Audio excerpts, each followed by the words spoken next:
Well, that I don't know if that's. Oh, that's it. There's something right there. That's the. No, that's stuff. that's from the computer. Yeah, that's the computer. Okay.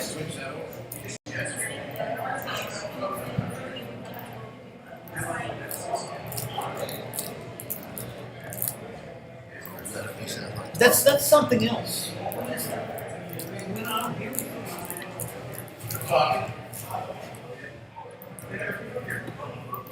They're off that stuff.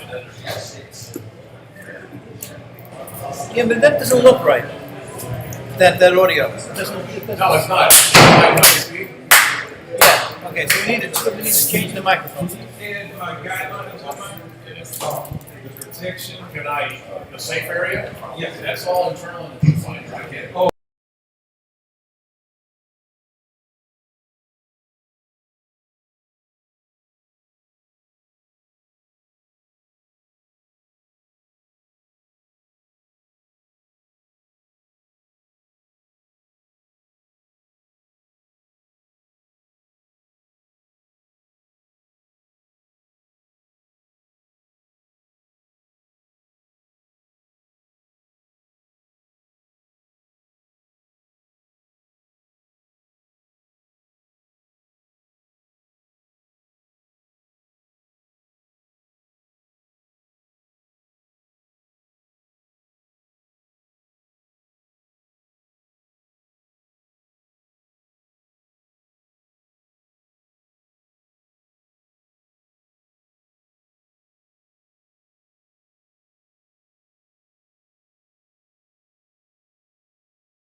Call Max and nephew Alexander. Copy that. This is number 21, Dion Reaver. Okay, now you know what? Accompanying Dion are his parents, Dion and Christina.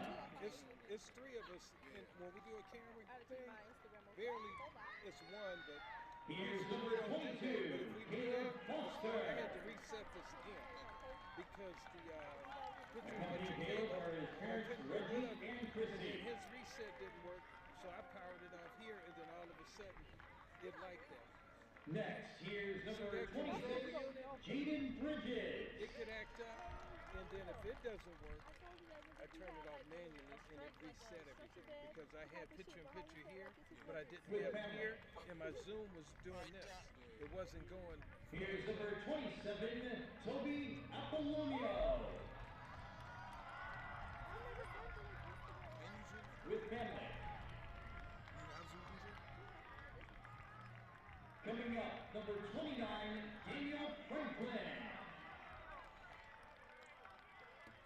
Alongside him, parents Keith and Monique, brother Keith Jr., godparents Sheldon and Renee. Next, here's number 49, Monique Brown. Stand by, I'm going to black. Yes, sir. Accompanying him is father Monique Brown, mother Stand by.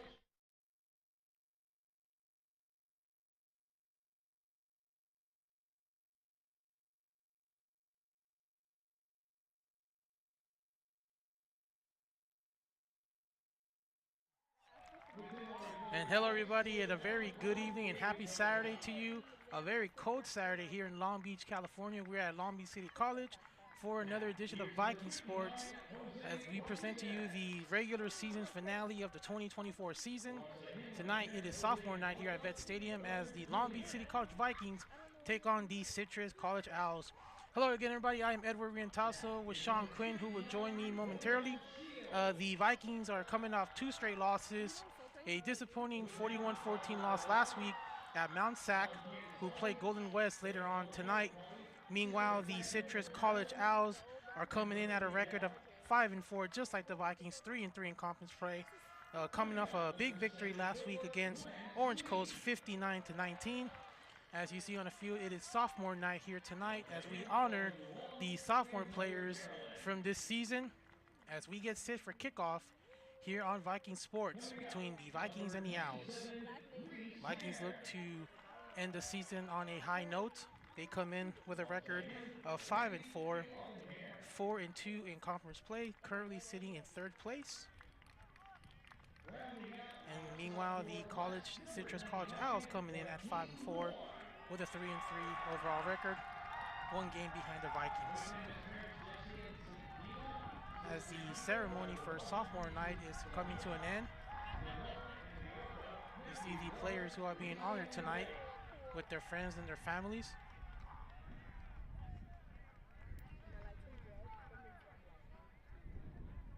We'll say once again from Brett Peabody and his staff are incredibly proud of this class. Their work ethic, leadership, camaraderie, and resiliency.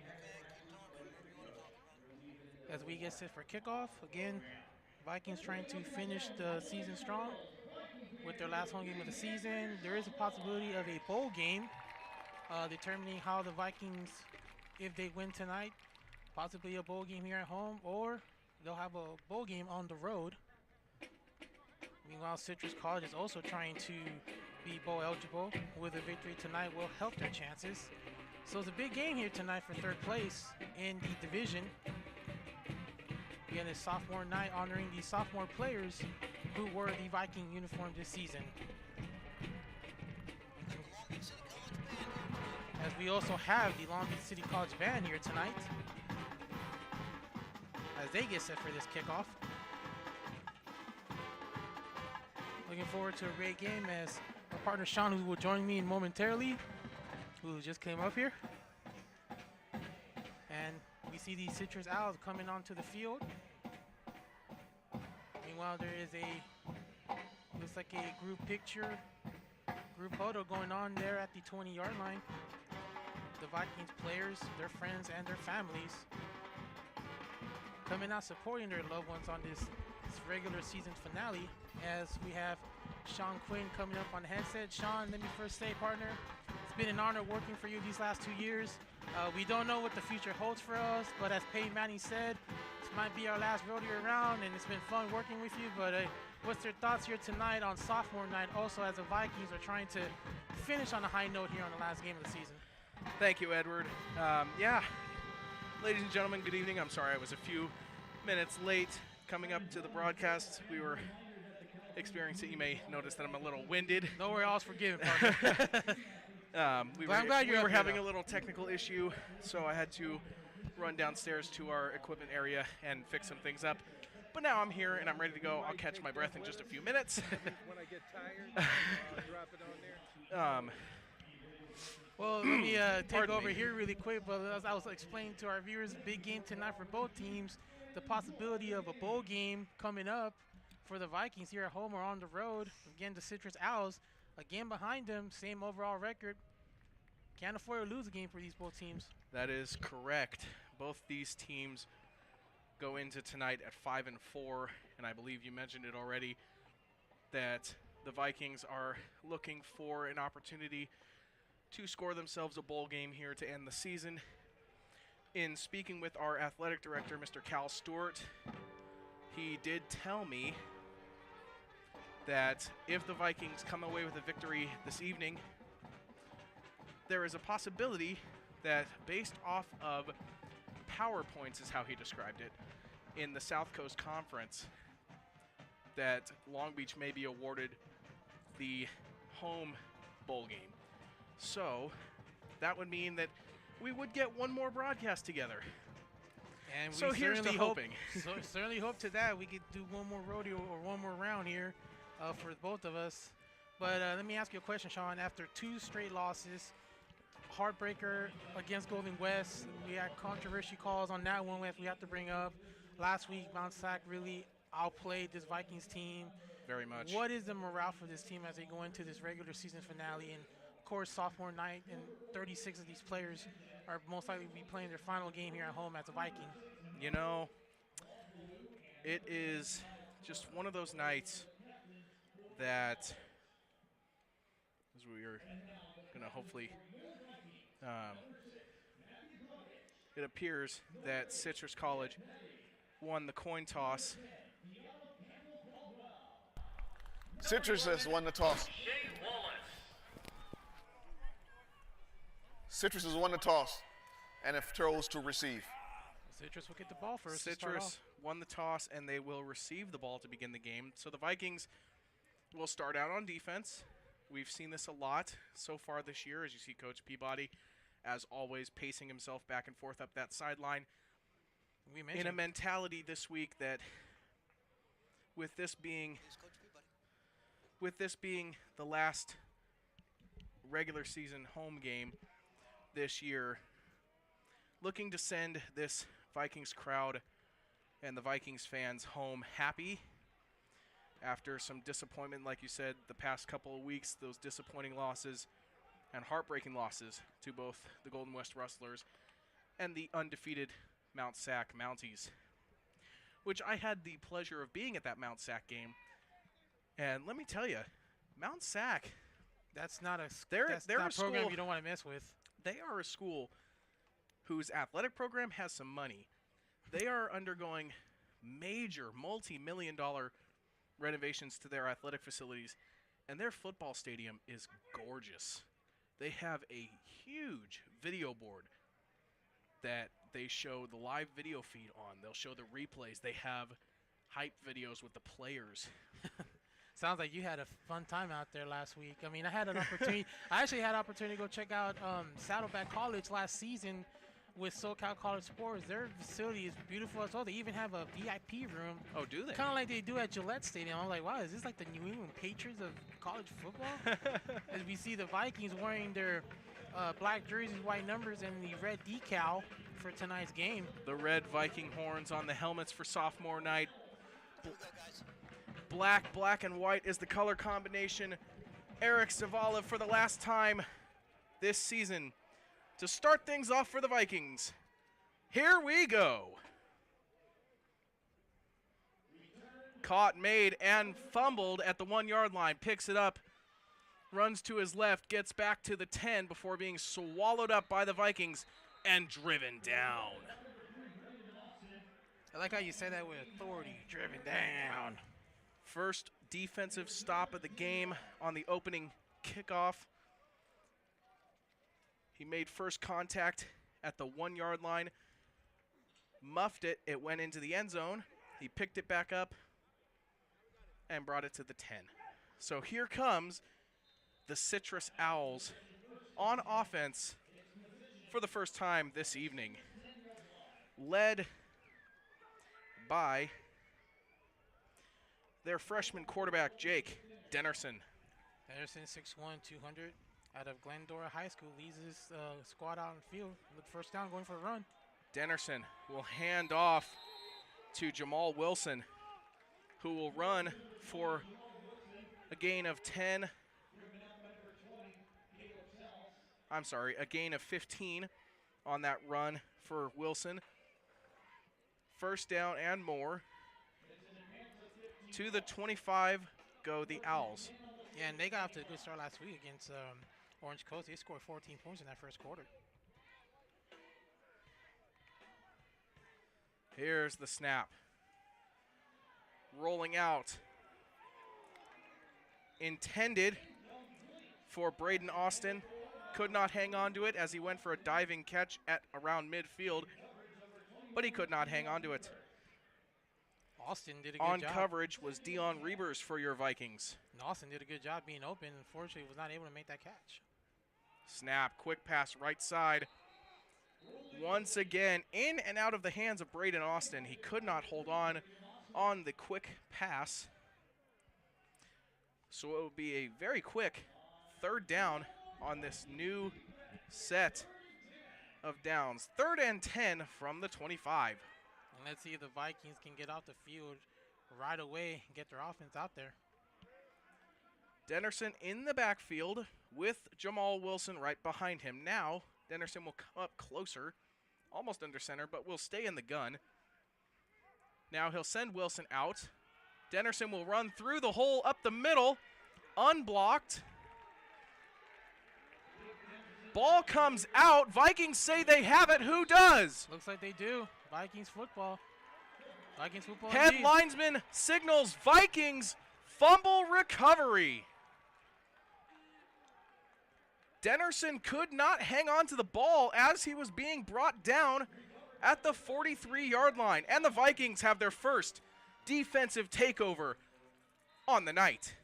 Dennerson did a good job reading the block, going for the run, picks up the first down, but unfortunately cannot protect the football, and it costs him big time now. The Vikings get a good field position. Vikings led out there tonight by sophomore quarterback Jet Petty. His first pass up the middle and good to the 20, down at the 17. Matthew Dragic, his first catch of the evening, gets the Vikings 30 yards downfield and into the red zone for the first time tonight. Uh-oh. Dragic is coming off, hobbling a little bit, favoring what appears to be that right leg. That might not bode well for the Vikings. They're going on a fast huddle right away, trying to keep the Citrus defense on their edge. Petty now alone in the backfield, looking to his left side. Fakes, now will go up. Gets a gain of 4. To the 16-yard line he goes. And his offense has averaged about 200, almost 289 yards per game on the passing, 107 yards rushing per game. They average about almost 400 yards a game on offense, scoring 31 points per game this season. 2nd and 7, Petty. Handoff to T.W. Crozier, who will be taken down right back at the line of scrimmage. No gain there. We've seen a lot out of this Vikings team this year, Edward, and they're looking to end off on a high note here. Yeah, and Patrick Ward, number 42 for Citrus out of Northview High School, made the last tackle. No gain and a quick third down here for the Vikings. And Northview, huh? Northview. They just played Long Beach Poly in a playoff game. I wonder if Ward saw the game last night. The was 2 weeks ago, actually. 2 weeks ago, actually, yeah. First round playoff game right here at the Vet was Long Beach Poly taking on the Northview Vikings, conveniently. And it seemed like Northview kind of had a home field kind of thing because the Vikings have Vikings in the end zone. So Northview was kind of almost playing on their home field, but it wasn't. It was Poly's home game. Well, the Vikings offense got off to a good start with a couple of positive yardage, but unfortunately we're not able to finish. Now they're going for a field goal attempt. It will be John Montoya's first, Eric Zavala's first field goal attempt on the evening. From 34 out, the kick is good. Well, that's what you want to start off well, Sean, getting points on the board. Although they wanted 7, they ended up getting 3, which is not a bad start to the game. Not very often have we seen the Vikings get on the board first with a field goal at least.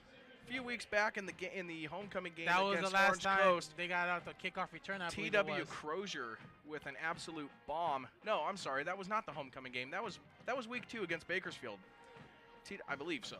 It was either was it Orange? Actually, what game was that? Actually, that was the confused. homecoming game. That was the first play. Was that the homecoming game? That was the homecoming game. Okay.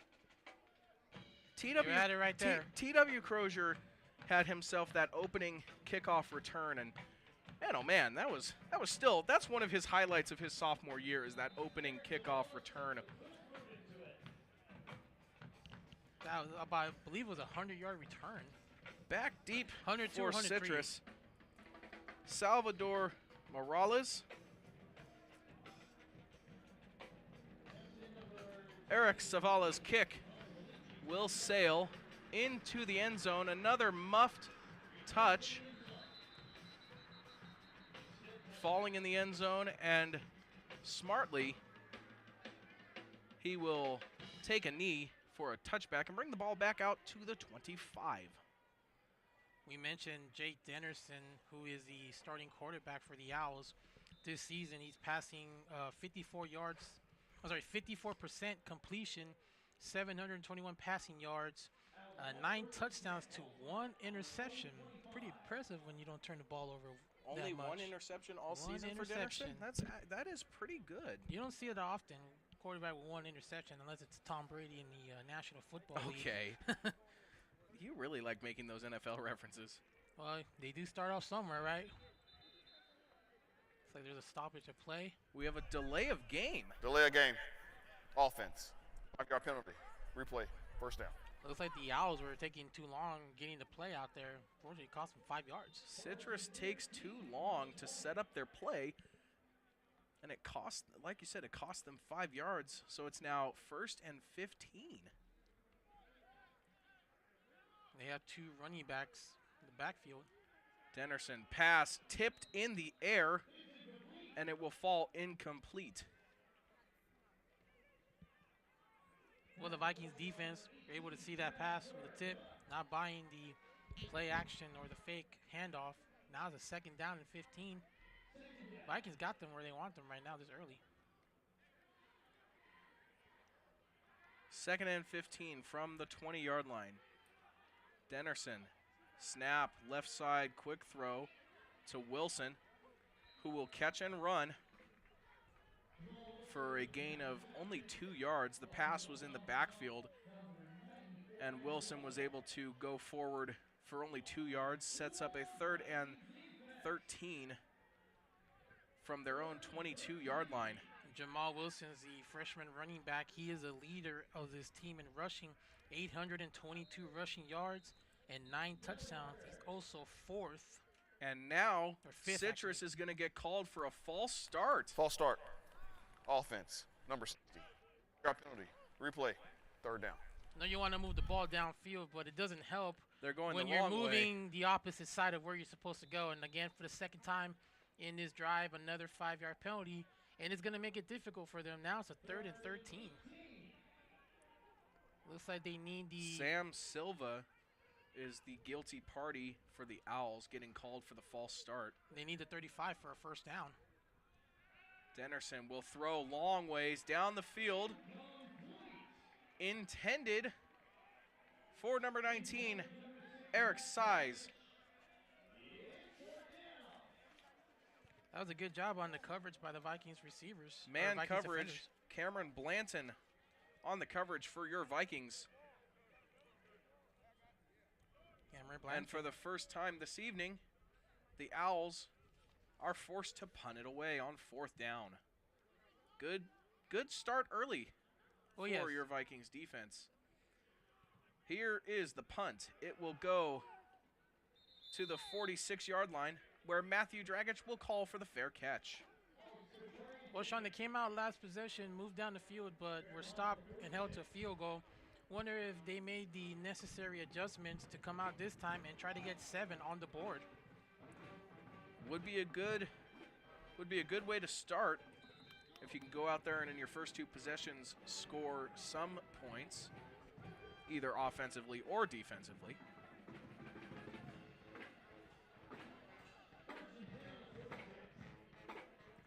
From the 46-yard line, Vikings start. Petty, middle of the field pass, undershoots his man. Now a flag is going to come in from the back judge. I think we're going to get a pass interference call here against. That's what the signal's going to be. We have a pass interference call against the Owls. Not a good start for this defense. Pass interference. Defense. 15-yard penalty. Automatic. First down. Not a good start by the Citrus defense, and you can hear the coaching staff on the Owls sideline not happy with that call. Citrus not very happy, but their defender cost them 15 more yards, and now we have a false start against the Vikings. And Jet Petty wondering what happened. False start. Offense. Number 9. 5-yard penalty. Replay first down. The far receiver, P.J. Holmes, moved a little too soon in the official's eyes, so that backs the Vikings up another 5 yards, and it's 1st and 15, similar to what we saw on the Owls.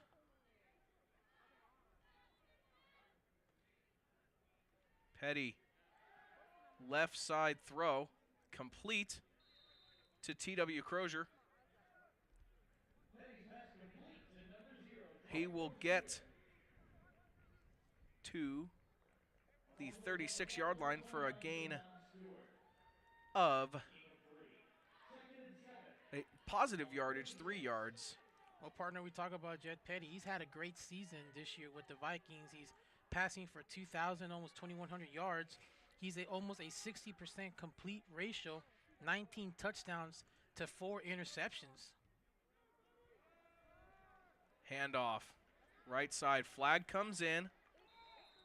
Play keeps going.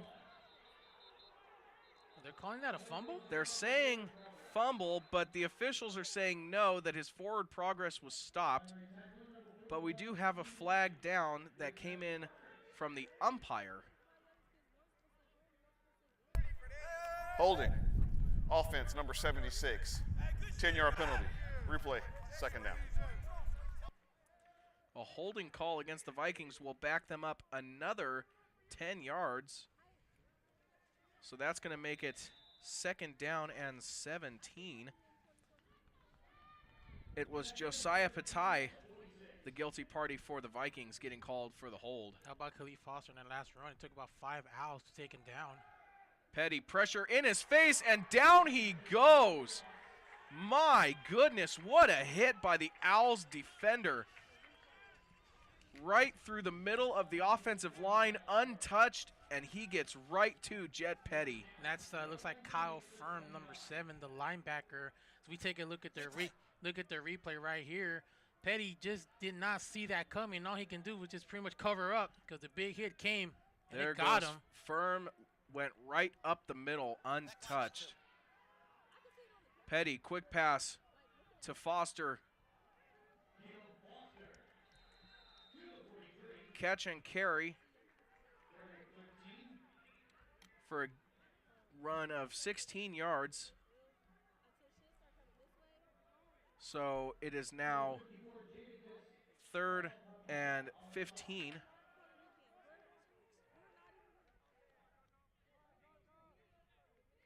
Yeah, and what a good job by Foster to gain some of that yardage back from the penalty and the sack loss. And it's 4th down, and they're going to punt.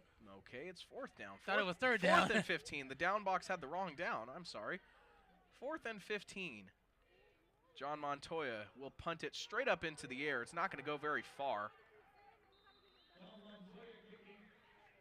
Where did that ball land? It's like the ball landed near the 30. I completely lost track of the football. I have no idea where it went. They will spot him at the 31. Well, the Owls have 2 possessions on offense so far, a 3 and out and a fumble. See if they're able to make corrections and try to go far on this drive. A good start by the Vikings defense.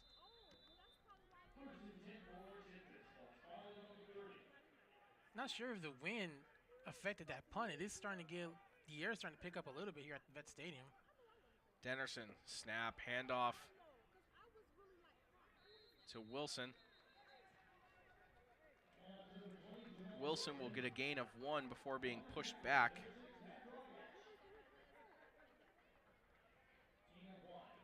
Looks like the Owls are going on a no huddle. 2nd down.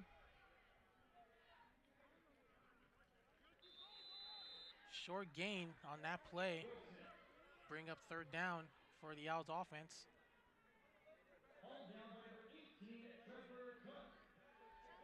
And that was Jamal Wilson on the carry. Vikings making some defensive adjustments. 3rd and 7. What do you say, Sean? Blitz, pressure on 3rd down. Looks like the Vikings might bring that pressure. They've got those front 5 linemen right there. Here they come. But the blocks are there. Dennerson's pass will go to the right side. Plenty of room to run is his receiver. Jamal Wilson goes up that right side for a big gain. Puts the Owls into Vikings territory for the first time this evening. And Wilson is 6th on the team in receptions. He has 12 receptions this season for 121 yards and does have a touchdown. Had 2 receptions in the game tonight. It looks like he has the ball again. To the 35, down at the 34. It's Wilson. Carrying his offense on this drive. Very much so.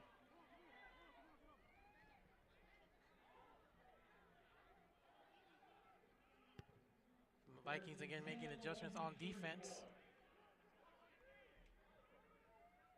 So it'll be 1st down from the 34 in Viking territory.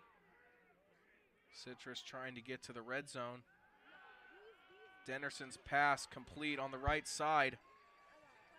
And more. Nick Saunders. No, I'm sorry. Not Nick Saunders.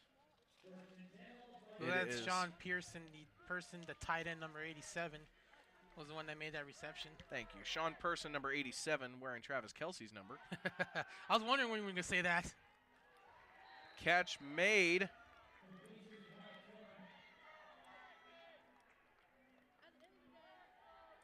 Is that Braden Austin? No, it's Julian Barayo. You know, speaking of 87, you know, Travis Kelce's actually made some improvements on my fantasy team recently. Dennerson on 2nd and 5. Handoff. It's Wilson. To Wilson. Still chugging. Now will go down at the 16. Yeah, Wilson. So that's going to go down as a loss of 1. Actually, that's not Wilson that carried. Looks like that was Hakeem Halliburton, number 30. And he went down the hard way. He refused to go down. You know what they say, if you're not going to go down the first time, they're going to make you go down the 2nd or 3rd time. That is true. They might bring a couple players with them as well. He's like Cooper Kupp for the Rams. Cooper Kupp will not go down unless he makes you go down. He's going to make you go down and make you go down hard. To Halliburton again. He will go down at the 12. He is just short of the 1st down marker. So it will be 4th and 2. So do the Owls go for it on 4th down, or do they send out the punt unit, the field goal I think unit? they're going for it, Sean, because Wilson's just checked back in the game. Or that Wilson, yeah, he's in the game with 30. So One of them might catch this ball on 4th down. 4th and 2 from the 12. Keep your eye on Wilson. Dennerson. Wilson's got it. Pass. Incomplete. Oh, man, that got faked out by Wilson. Looked like he was going to run it, but they went on a fake handoff to a play action, and the ball was tipped. He was looking for Hakeem Halliburton. Halliburton could not hold on and could not catch the pass. That was well played by the Vikings defense, and they denied them an opportunity for a first down, and Citrus turned down the field goal. It's a 4th down turnover for the Owls. So Jet Petty in the offense will return to the field. Well, look, it's a clear night tonight, but it's still a little windy compared to what it was last night. So you wonder why they decided to go on that 4th down was because of the weather. Petty, quick pass left side to the 21-yard line. Goes Matthew Dragic.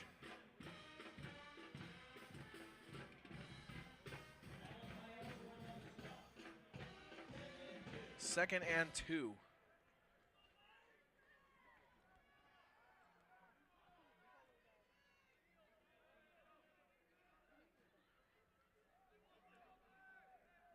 Devin Samples, the running back, standing to Jet Petty's right side.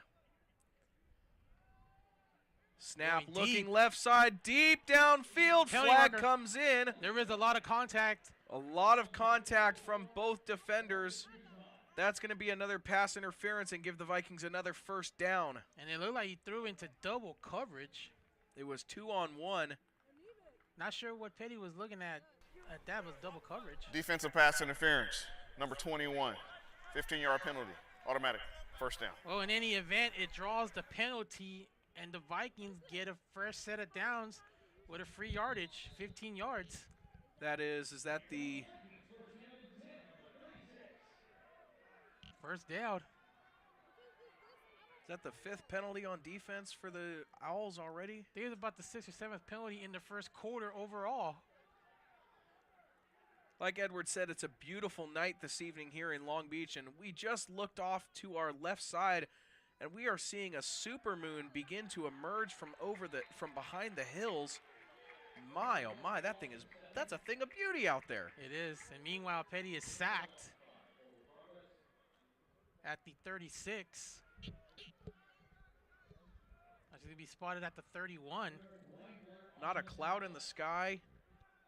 Lights all around. You can see the city lights all around Long Beach. And there's the supermoon. It's supposed to be the last one of the year, from what I was told. But here at the Vet is where the action is. Under the lights on a Saturday night. 2nd and 15. Petty scrambling. Throws. Middle. Caught by Dylan Clark. Clark caught the ball. It's a gain of 6. And Clark caught the ball, was not able to do anything else. Immediately when it was caught, he was tackled by the defender.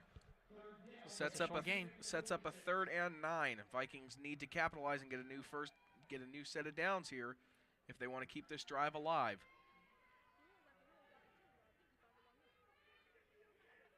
Petty, pressure, pocket collapses. He will dump it off. Intended for Khalil Warren, but the pass went nowhere. It fell short and to the left of Khalil.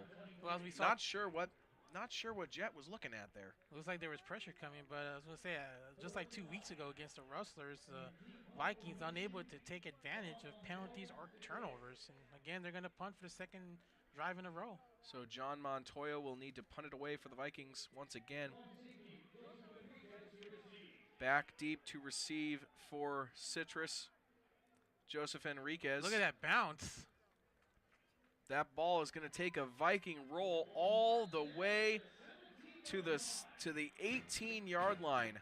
And that ball bounced at about the 30 or the 29-yard line. It took an extra 15, 16 yards.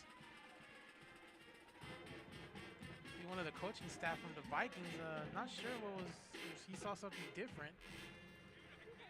We hear the Viking show band with their rally cry for the Vikings as the defense returns to the field. The Vikings are trying to call timeout. It looks like they got the timeout call. Timeout. Citrus. Citrus called a timeout. Oh. Look like the Vikings were calling timeout, Sean. I wonder if there was a confusion on the defensive lineup. Correction. It said that the Citrus Owls called timeout, but look, the Vikings called a timeout. It was the Vikings defender that ran over to call timeout. Timeout. Long Beach. Now they got This it is right. First timeout of the half. Like there was misconfusion on the lineup, and the Vikings had to call a quick timeout. It was actually a player. Could there possibly have been 12 men on the field? And one of the defenders realized it, so they're like, "Hey, Well, we need to call timeout before we get see penalized." that. We did see that 2 weeks ago against Golden West on a block punt. That was a touchdown, but was negated because of the 12 men on the field penalty.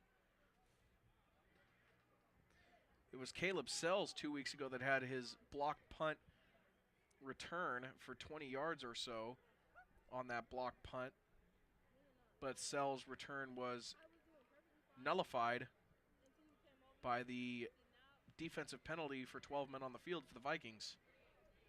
It looks like we have a great crowd that came It out was tonight. it was a line of looking back at the film, it was a lineup of 11 players on the line of scrimmage, and Matthew Dragic was back deep to receive for the Vikings. So yes, there were 12 men on the field for that play. Well, it looks like with the timeout, they were able to get the defense adjusted. Now they're ready to go at the quarterback. They might bring everyone here on first down. Dennerson's pass to a wide open. Try and get that number there real quickly for you. Looks like that was 19. Eric Size. Citrus going on a quick no huddle. Dennerson, handoff in the backfield and out of bounds. It's Wilson.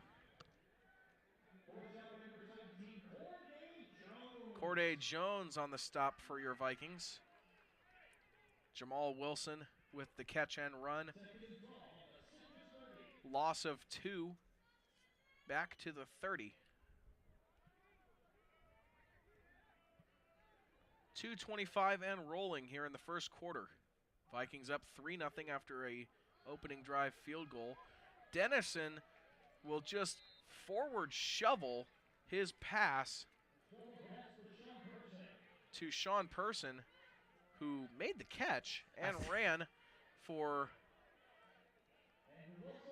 I tell you, those shovel passes are very dangerous, especially when you're thrown into the receiver and he's not aware of it. He didn't get that ball very high in the air. It was a very nonchalant shovel pass right up the middle. Very fortunate at his waistline. Very fortunate he made that. Otherwise, it would have been a fumble. Dennerson, handoff, left side. He'll run. Inbounds, now out of bounds. Braden Austin. Sorry. Ooh. Apologies if we have any hot mics here. I believe one of our field cameras does have its internal microphone turned on, so you may hear some things on the stream that we don't want going over the air. Very energetic sideline. Dennerson, pocket collapsing, looks. Here comes a flag, and down he goes. There was a sack, but I wonder if it's going to be on the holding on defense or offense. Could go either way. That sack is further than 10 yards, so I would assume the penalty is going to be declined, and they'll just take the result of the play. Holding. Offense, number 55. That penalty is declined. Second down. Yeah, that sack went down. That was a 12-yard sack.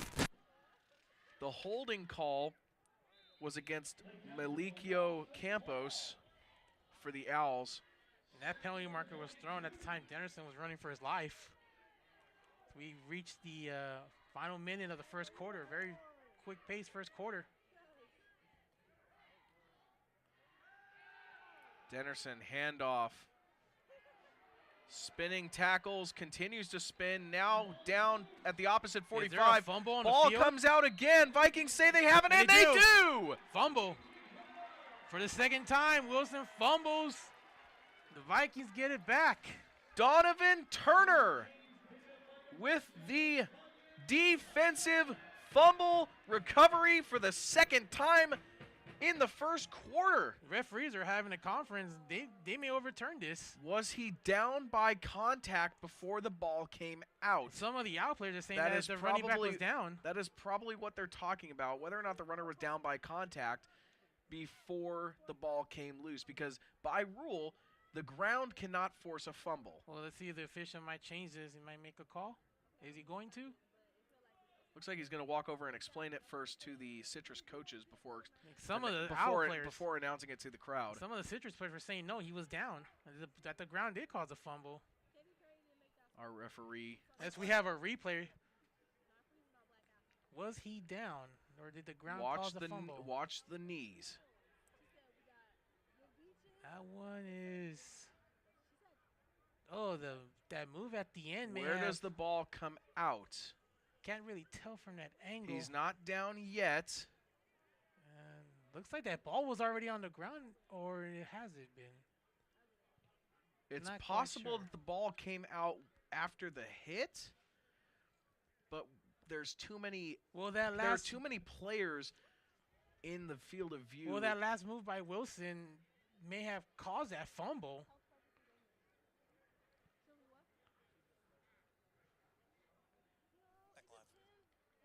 Now we'll get an explanation. We will get an explanation from the referee. I think he says second down. They might overturn this.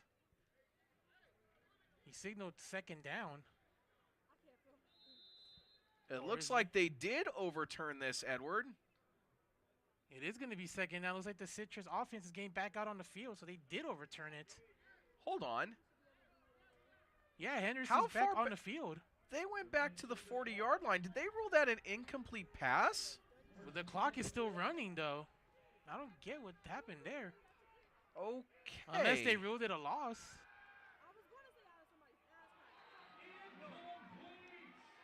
Okay. I am genuinely confused here, Edward. I don't know what just happened. The first play went from the 40. And he got up to the opposite, around the opposite 40-yard line. And then the ball came out. Yeah, I'm not sure what was all that about. Why did they move it back? I am intrigued here. I don't know what happened, but anyway, we'll just keep going with it. Well, Dennerson's last pass was incomplete. Here's the story. 25 seconds was lost as well. The clock kept running. They did not stop the clock. Dennerson's pass complete to Braden Austin, who will go down at the 46-yard line, and that will take us to the end of the first quarter. Your score, after 1 quarter of play, Long Beach up 3-0 after an opening drive field goal.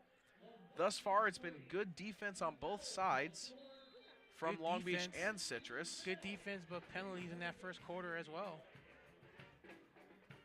3-0 as we prepare for the start of the second quarter on sophomore night. I just want to take this moment here, Edward, to just speak of something from our last broadcast. And I would like to apologize for my commentary from our last game. Some of our viewers were not very appreciative of how I was commentating the situations in that game. So I would like to personally apologize. If any of those were Vikings fans that were watching that game, I'd like to apologize.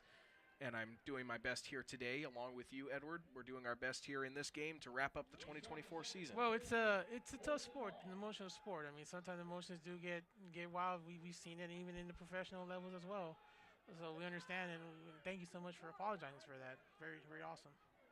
We have some extracurriculars going on at about the 35-yard line. Uh-oh. The punt will roll all the way down to the 21. So another good punt for Citrus. We've seen a couple good punts on both sides, one from Long Beach, one from Citrus, where the ball bounces and takes a good roll. When do you ever seen a punt in the middle of a punt or near the end of a punt, and then you see players getting into shoving matches? Normally you see that at the end of the play, not near the end of the play. You know what? It's so hard to tell. Like you said, football is an emotional game. Sometimes emotions get the best of the players. And heck, even the emotions get to the best of us here as broadcasters too. TW Crozier, handoff and run to the right side, gain of 3 officially is where they will mark him after being tackled down at the 24-yard line. 2nd and 7. You know, the Citrus offense is similar to the Vikings. Their offensive production, 388 yards on offense per game, 185 passing for Citrus, which is not compared to the Vikings, but they're rushing 200 a game. Petty's handoff to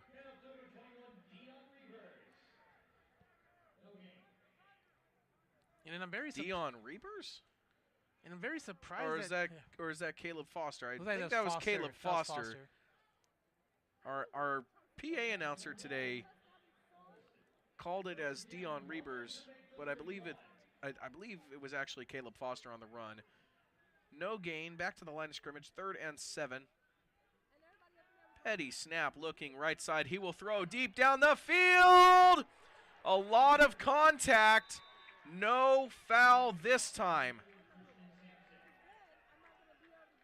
With Will's one-on-one downfield, unfortunately, the pass was tipped by the Citrus defense. And again, they held on their own in another 3 and out. But I'm very surprised. I was going to say in the last play, I'm surprised that they're not running the ball often. The Citrus defense has allowed about 120 yards of rushing per game this season. 4th and 7. As the Vikings get set to punt.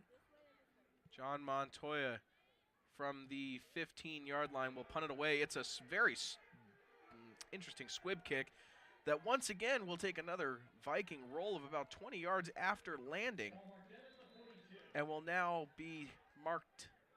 The kick will officially end at the 42-yard line on the opposite side of the field. You know, I wonder, is he going to get any stats for after the ball hits the ground? You know how they have a yards after catch? What do they have like a yards after punt? I think it just goes down as while the ball is in the air. I don't think they count the yardage. I would give him the 20 yards. I don't think they count the yardage after the ball lands. Got to give him the 20 yards. He works hard for it.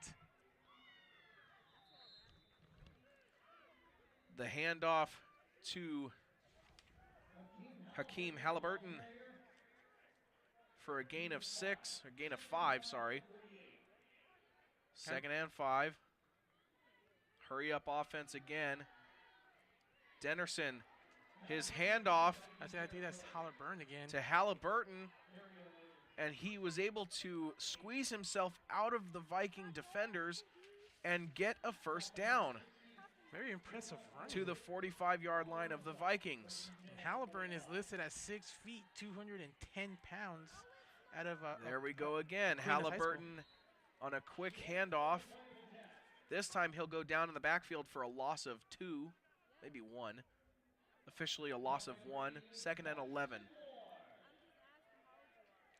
I wonder if Halliburton can be compared to one of the great running backs like Jerome Bettis or even Mike Allstott, the fullback. One of those hard-to-take-down running backs. Dennerson, quick pass left side. It's Halliburton again. Halliburton, catch and carry.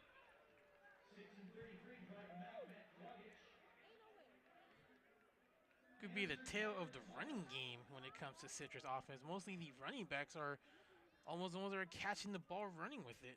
That's a catch and carry of 8 yards. 3rd and 3 from the Vikings' 38-yard line.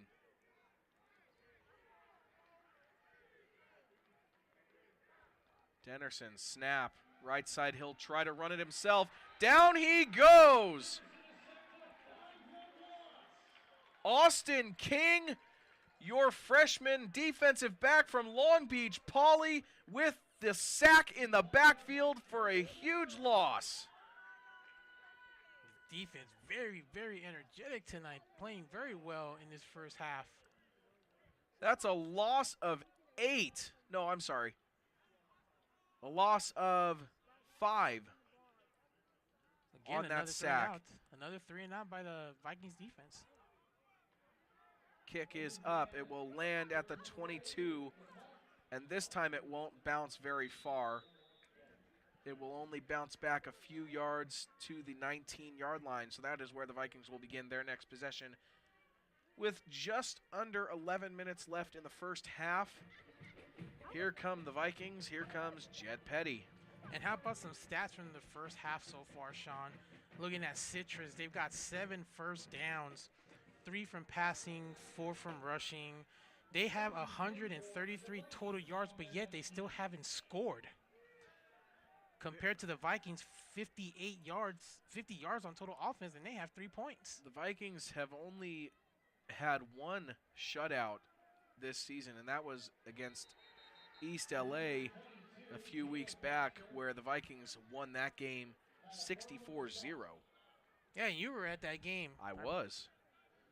That was a very fun game to watch as a Vikings fan. Yeah, you actually, we talked about it the next day. You told me that was a great performance by the defense, special teams, and offense.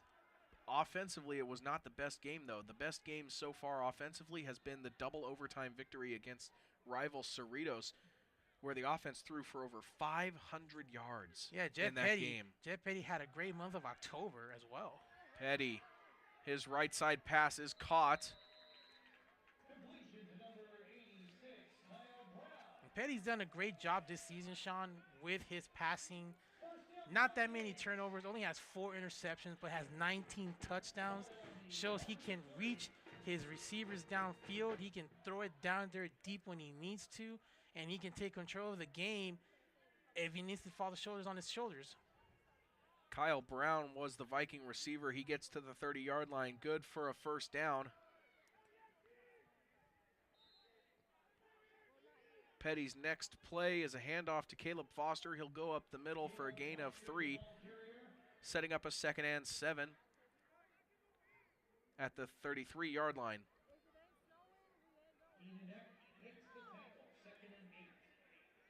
3 receivers to the left side, and Foster with him in the backfield. Petty, snap, handoff to Foster. Met immediately by a swarm of Owl defenders. They'll say he got back to the line of scrimmage. No gain, 3rd and 7. So far, this Owls defense is really controlling the running game, not letting the Vikings open up the holes for the running game. Petty on 3rd down. Vikings are trying to get another first down here. Haven't had very many of them so far in the first half. How many did you say, Edward? I believe they have 3, and 2 came from penalties. Petty's, oh my goodness. Wow. Clark, is that Dylan Clark. And it looks Dylan Clark with the 8-yard catch. Good enough for a Viking first down. To the 41-yard line they go. Clark was hit by 2 defenders after the catch. He got sandwiched. Christian Sampson was the defensive back who came up with the hit. He had to get out of the game right away. It was like he was injured on that play. Petty quickly. Pocket collapses, and down he goes. Petty's looking for a face mask penalty. He's actually no call. He signaled to the referee, hey, ref, my face mask was grabbed. What's up with that? He's not going to get the call, but very, very interesting call. No call at all.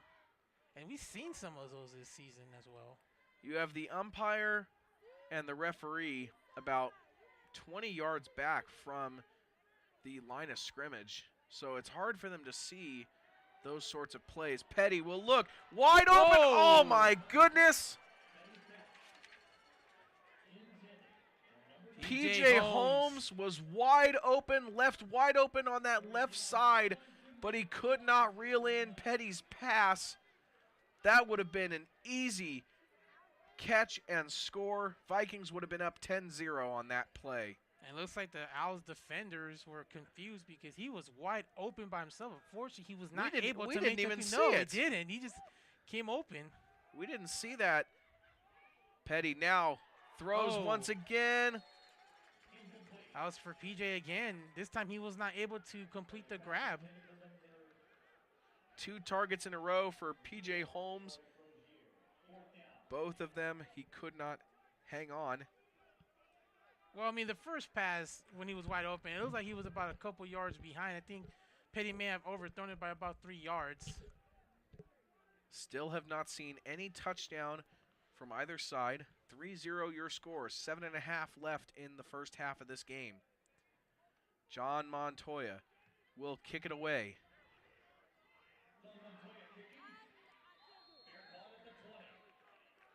At the 20-yard line, the fair catch is called for. That is where your next offensive possession will begin for the Citrus Owls. And we mentioned at the top of the broadcast, this is a big game for both teams as they're trying to become bowl eligible. Vikings trying to get their 6th win and have the possibility of hosting a bowl game here at home. It would be very nice if we could get ourselves a bowl game to broadcast.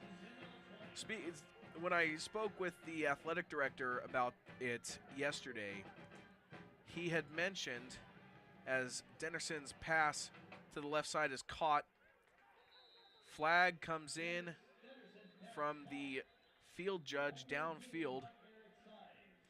Not sure what the call will be here. Well, it was in the secondary where the penalty marker was thrown. Yes, the So flag this could be flag on thrown in by the defense. field judge in the secondary. Possibly a hold? Well, it came from the secondary, so it could be on defense. Holding. Offense, number 83. Maybe not. 10-yard penalty. Replay. First down. Well, that one's going to come back. Costly error for the Owls goes against number 83. Give me 1 second. Let me find his name. Yeah, take your time, partner.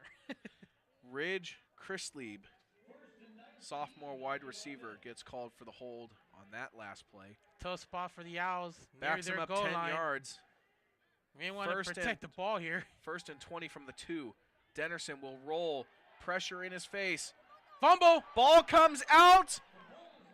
Vikings picked it up. Or still on the ground. There's a penalty marker at the end of the play. Umpire throws his flag high in the air. Citrus does fall back on top of the ball. Oh, what an opportunity for the Vikings for them to pick up the fumble, and they had it, but unfortunately they were not able to complete the play. Man, I was going to say, you don't want to turn the ball over in that area. The ball came out after the hit on Denderson. And then the flag late from the umpire. We have the replay here, Sean. Check out the defense. And Henderson trying to roll to his left, but there was a defender coming. Got away, but then the second defender forced the fumble. Then the battle for the football was on. Oh, yeah, that ball was out way before Denderson hit the ground. He lost it after he was grabbed at the shoes. After the play, dead ball, personal foul. Number 11 of the defense. Long Beach will retain possession of the ball. First down. Oh, the Vikings are gonna get the ball. The Vikings do fall on top of it. I didn't see a confirmation call from the official that it was Vikings ball. They're saying, are they calling? Looks like they're saying that the Vikings got the football, but they're calling that on O'Shea Wallace, one of our backup quarterbacks. I don't know if he's also a defensive player when he's not in at quarterback. Well, but they called number 11 for the Vikings. Well, the story here now is that they get the ball back, but unfortunately, because of that penalty, it backed them up 15 yards. That is a good thing, I suppose. I'm surprised that the Owls defense is really holding up their game on this running attack by the Vikings, not able to complete the hole for the running back. Caleb Foster on the carry. Goes down in the backfield for a loss of 2, 2nd and 12. This game has been very interesting so far, Edward. Well, I'll tell you, for it being sophomore night and the last game of the season, man, this game has been interesting. Petty, pocket collapses, and down he goes. Well, I was going to say, Sean, is that Kyle Firm gets himself another sack for Citrus. Well, I was going to say, Sean, is that is there a flag? No. No. Well, one thing I was going to say is that if they continue to stop this running game, this game may fall on Jed Petty's shoulders. He might have to take over that passing attack. As we mentioned earlier, he had a great month of October when it comes to passing the ball. We talk about the Cerritos game where he threw for 500 yards in that overtime game. And against Golden West 2 weeks ago, he threw for over 400 yards. Jet, right side, he'll throw. Penalty Here marker. come flags from both sides. I think we're going to get another pass interference call. Yeah, I saw a lot of contact. And this is going to be a spot foul, so I'm assuming we're going to get an automatic first down here. Looks like Cam Ford's number 23. A lot of contact near the sideline. So we have a replay. I believe this might be the penalty call. Defensive pass interference. Number 23. 15-yard penalty. Automatic.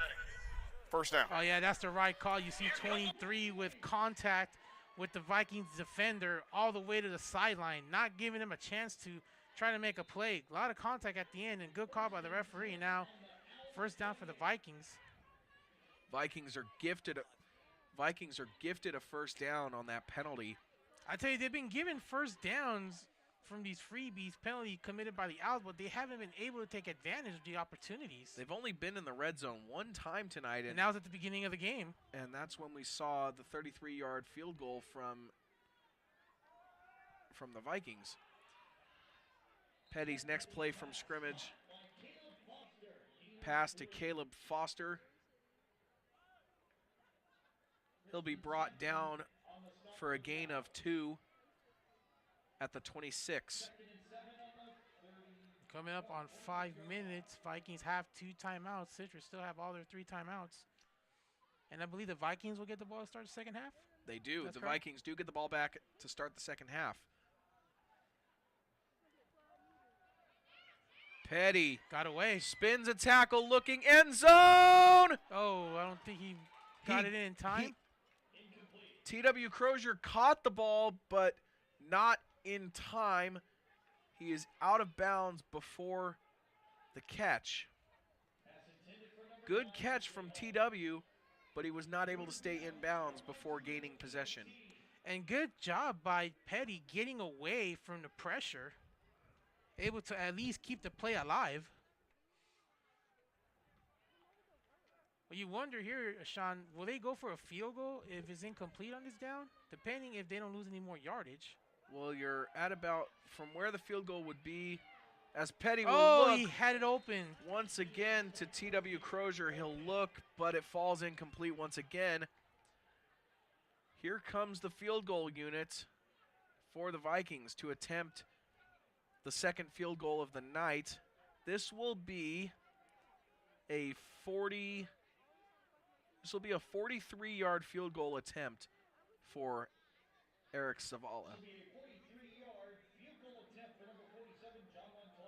I'm sorry, it's John Montoya. No, it is Eric Savala. Okay. Savala's kick goes up and it's blocked. Picked up by the Owls. A blocked field goal attempt. And there was a high snap at the start. Not enough time to recover and make the kick. And turn of events, the special team stepped up for the Owls. Now they'll have good field position with 4:33 left in the first half. Wow, what a play by that special teams. Thank you for picking that up for me, partner. No problem. Yeah, Sean, there was a high snap. Not enough time for the kicker to make the kick. By the time you made the kick, those hands were already up and boom. As John Madden would say, boom. Correct me if I'm wrong, but isn't that the first blocked punt from Eric Savala this season? I have not seen him struggle. I don't think the Vikings have had a blocked punt on offense. I don't think that's happened to them at all this season until tonight. I believe there was one. I do want to make sure. I'm actually trying to get that clarified. There was maybe one other game, but waiting on clarification on that. But like you said, good stop for the Owls. They were just right on top of the kick. It's been the checkers match so far by both defenses. We're going to have a free play come in. Vikings defenders offsides. Came in offsides. Now we have another flag coming in from the umpire after the play is over. It looks like the emotions are starting to get the best of both we teams. have an offsides penalty on the Vikings defense, and it looks like possibly an unsportsmanlike conduct foul on one of the Viking defenders after the play. This might be a boo-boo for the Vikings if it's on them. There was an offsides.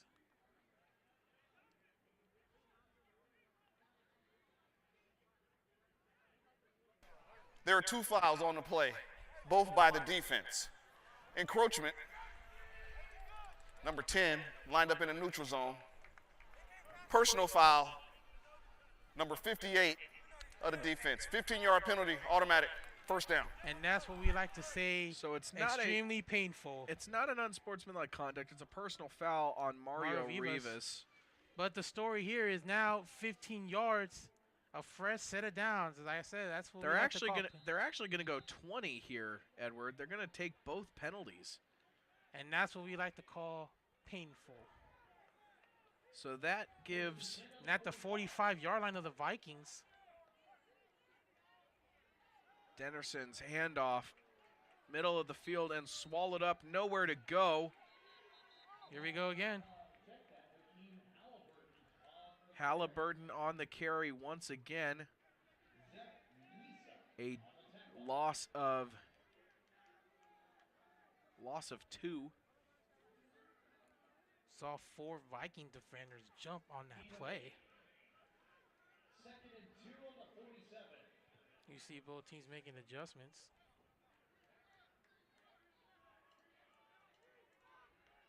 It's like a 4-3 by the Vikings defense.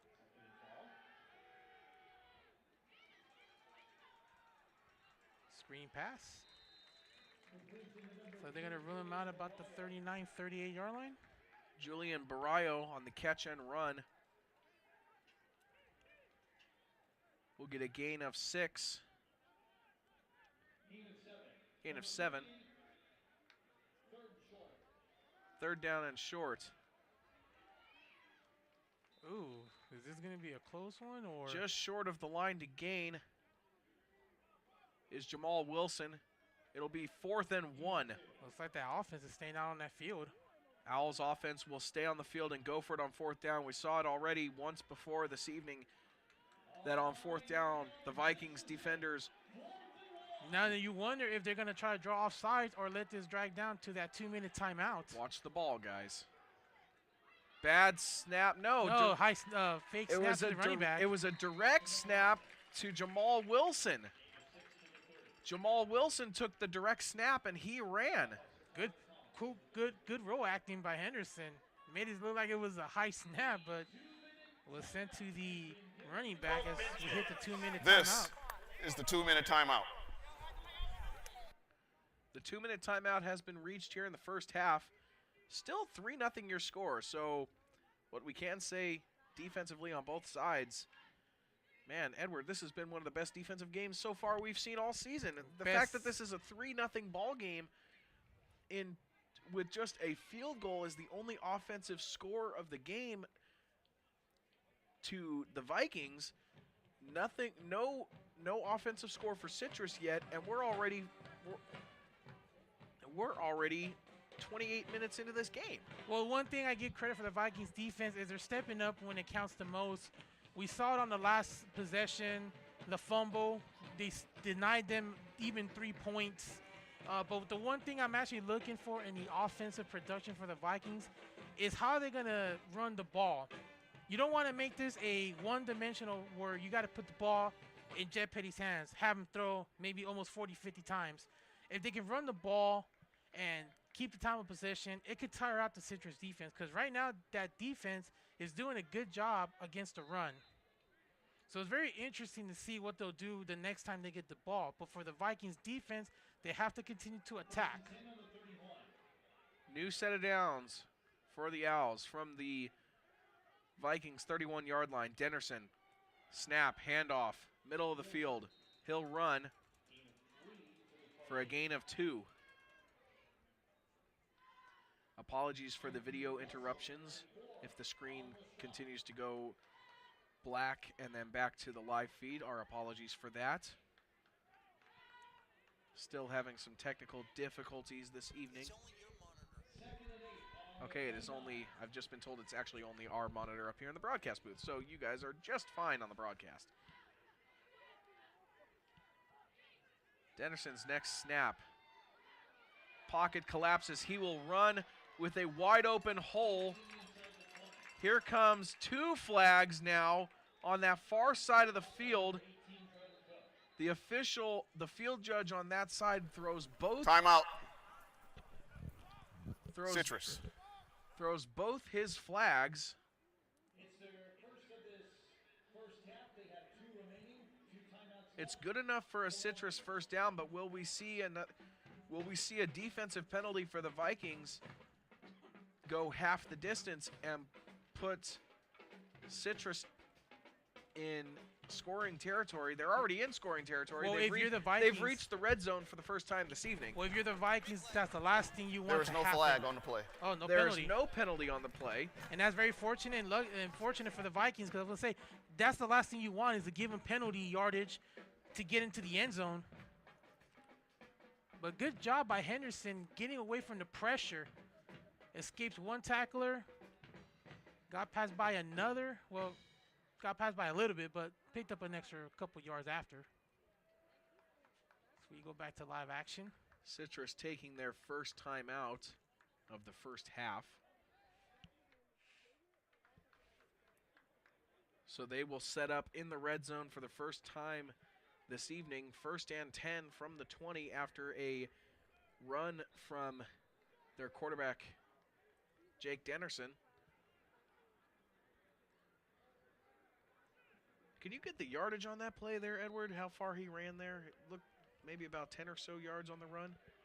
Looks like he ran for 9 yards on that last play. They gave him 9 yards. Okay, 9-yard run. Denderson snap. Right side, quick pass. Incomplete. Incomplete. Intended for number 87. Calling his number out again, Sean Person. Intended receiver. Broken up by the Vikings defense.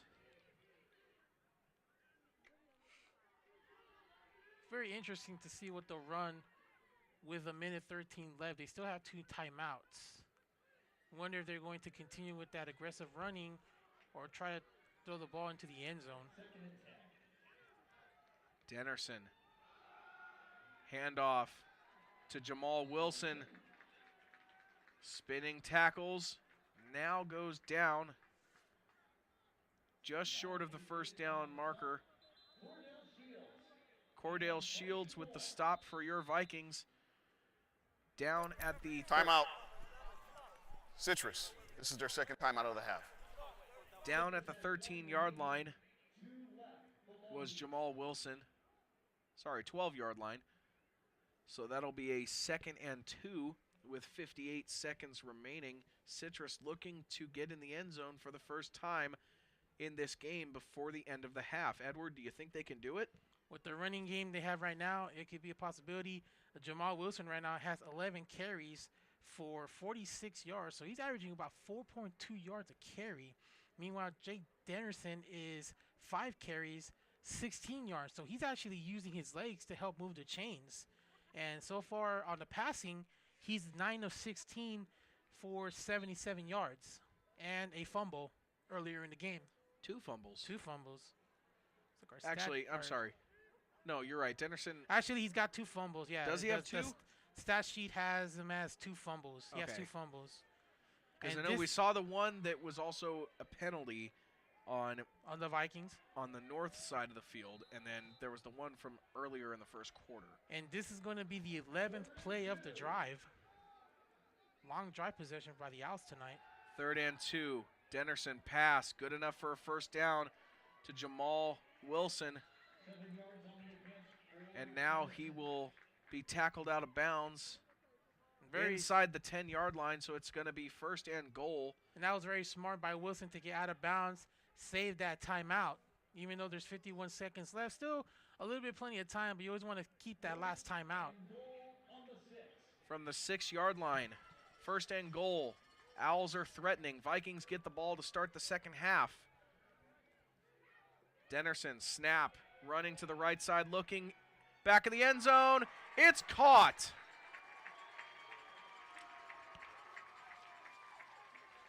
Touchdown Citrus.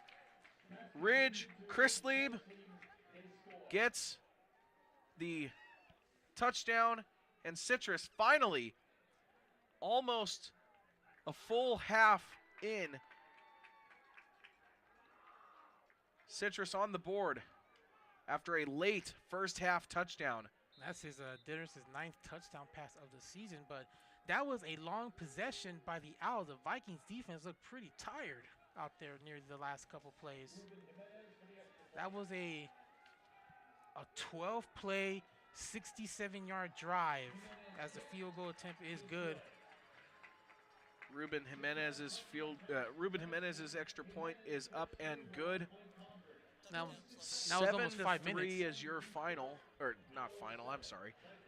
Current score. 7-3 is your current score. Citrus gets on the board with a late touchdown from Dennerson to Chris Gottlieb. Able to maintain possession, make the catch. Ball did not hit the ground. 6 points.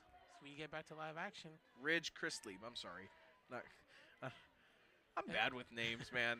Ridge Chrislieb with the touchdown pass, or the touchdown catch for Citrus. Well, let's talk about this. You did have a bad week. You went to go to SoFi on Monday. You saw the Rams lost.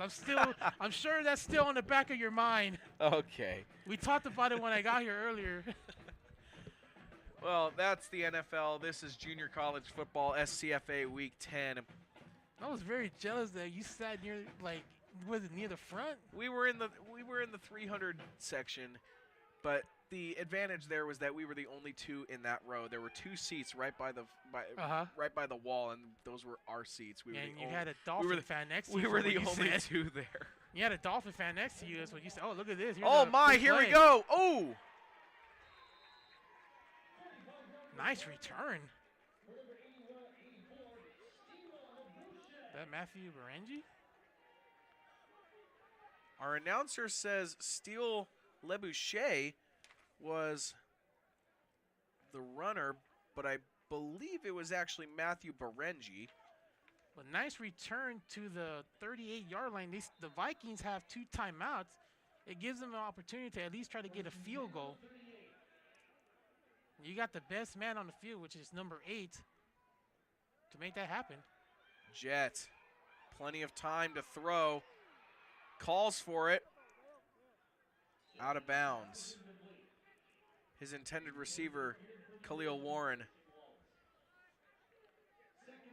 I tell you, Jeff Petty does a great job directing traffic, especially when he has the pressure in his face. You saw how he was directing traffic. He was telling, hey, go. That's very difficult to do, especially when you got a defender coming right at you at full speed. Half a minute left in this first half of play. Vikings down 7-3 after a late game touchdown from the Owls. Petty, middle of the field. Incomplete, intended for Marcus Guzman.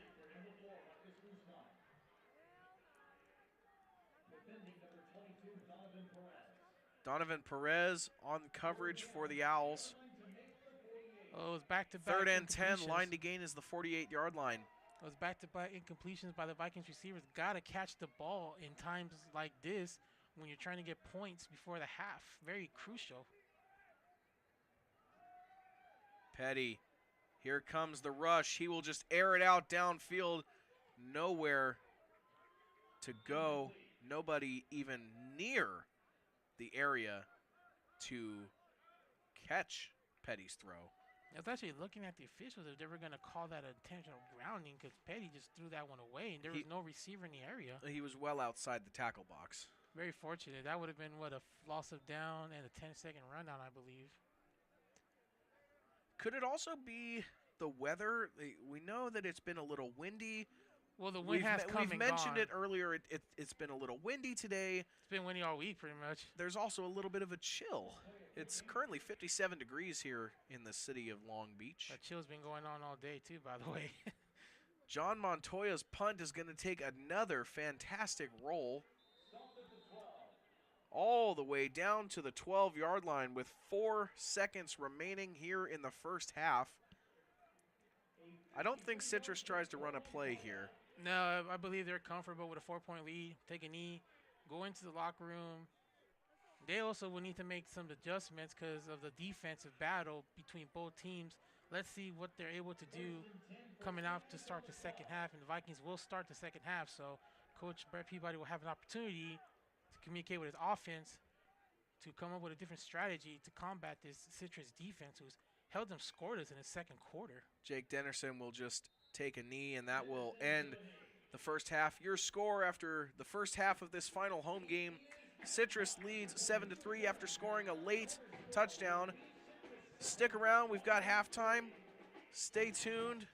Your second half is coming up right after this short break.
Gotcha. Gotcha. We're gonna start out on the moon. We're actually gonna go back on the moon. Ooh. Cool.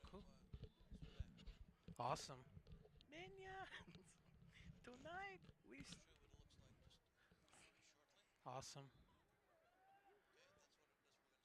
Ooh. Oh, I like that's. it. And then we're gonna come out. Can we get it centered a little I bit? like it. It's fine. Santa Claus coming across the. Sean, you want to start the second half? Or you want me to do it? Oh, I can take it. Go for it. Because why not, right?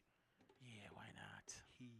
Still got to be careful what we say because Yes. the mics are still live on the live stream.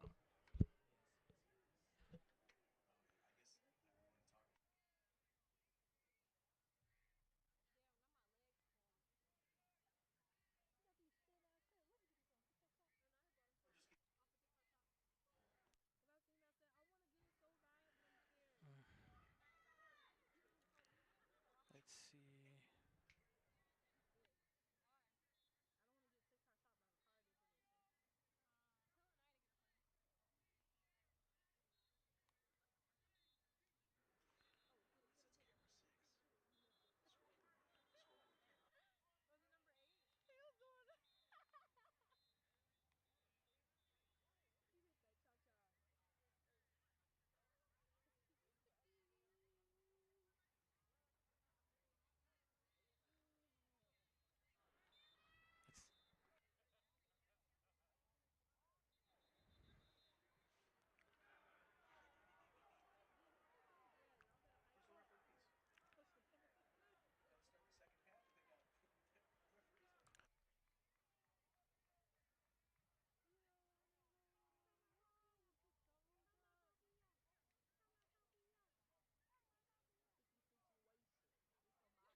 And do your move forward.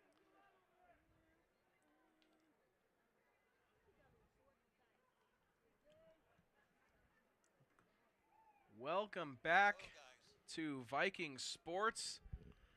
As I mentioned earlier, the full moon is out in full effect here tonight in the city of Long Beach. It's a beautiful night, high 50s in the temperature category, and we're ready for some second half football here in the final game of the regular season here at the Vet. Vikings looking to come back. They will get the ball to start the second half. 7-3 your current score after Citrus gets in the end zone late in the second quarter. Vikings trying to answer right back. Alongside Edward Riantasso, I'm Sean Quinn as we continue tonight's football action. Yep, as we get ready for the second half on sophomore night, we looked at some of the stats during halftime. I'm very surprised to see this. One thing that got my attention is the running game. I mentioned this in the first half. Can the Vikings run the ball? Right now, they're at negative 18 rushing yards for the first half. Citrus has 98 rushing yards. First downs, 12-6 for Citrus. Third down efficiency, 33%, 3 of 9, and then 22%, 2 of 9 for Long Beach. So Citrus is, with these stats is the reason why they're ahead. TW Crozier will receive the opening kickoff in the second half. Listen to that Citrus sideline. They are fired up. Big hits from the Citrus special teamers to stop TW in his tracks at the 20-yard line. It's a return of 10 yards or so. TW doesn't go very far. Offense returns to the field for the Vikings at the start of the second half. Jet Petty's first snap. Quick pass over the middle Incomplete. Intended for Kanye Hunter.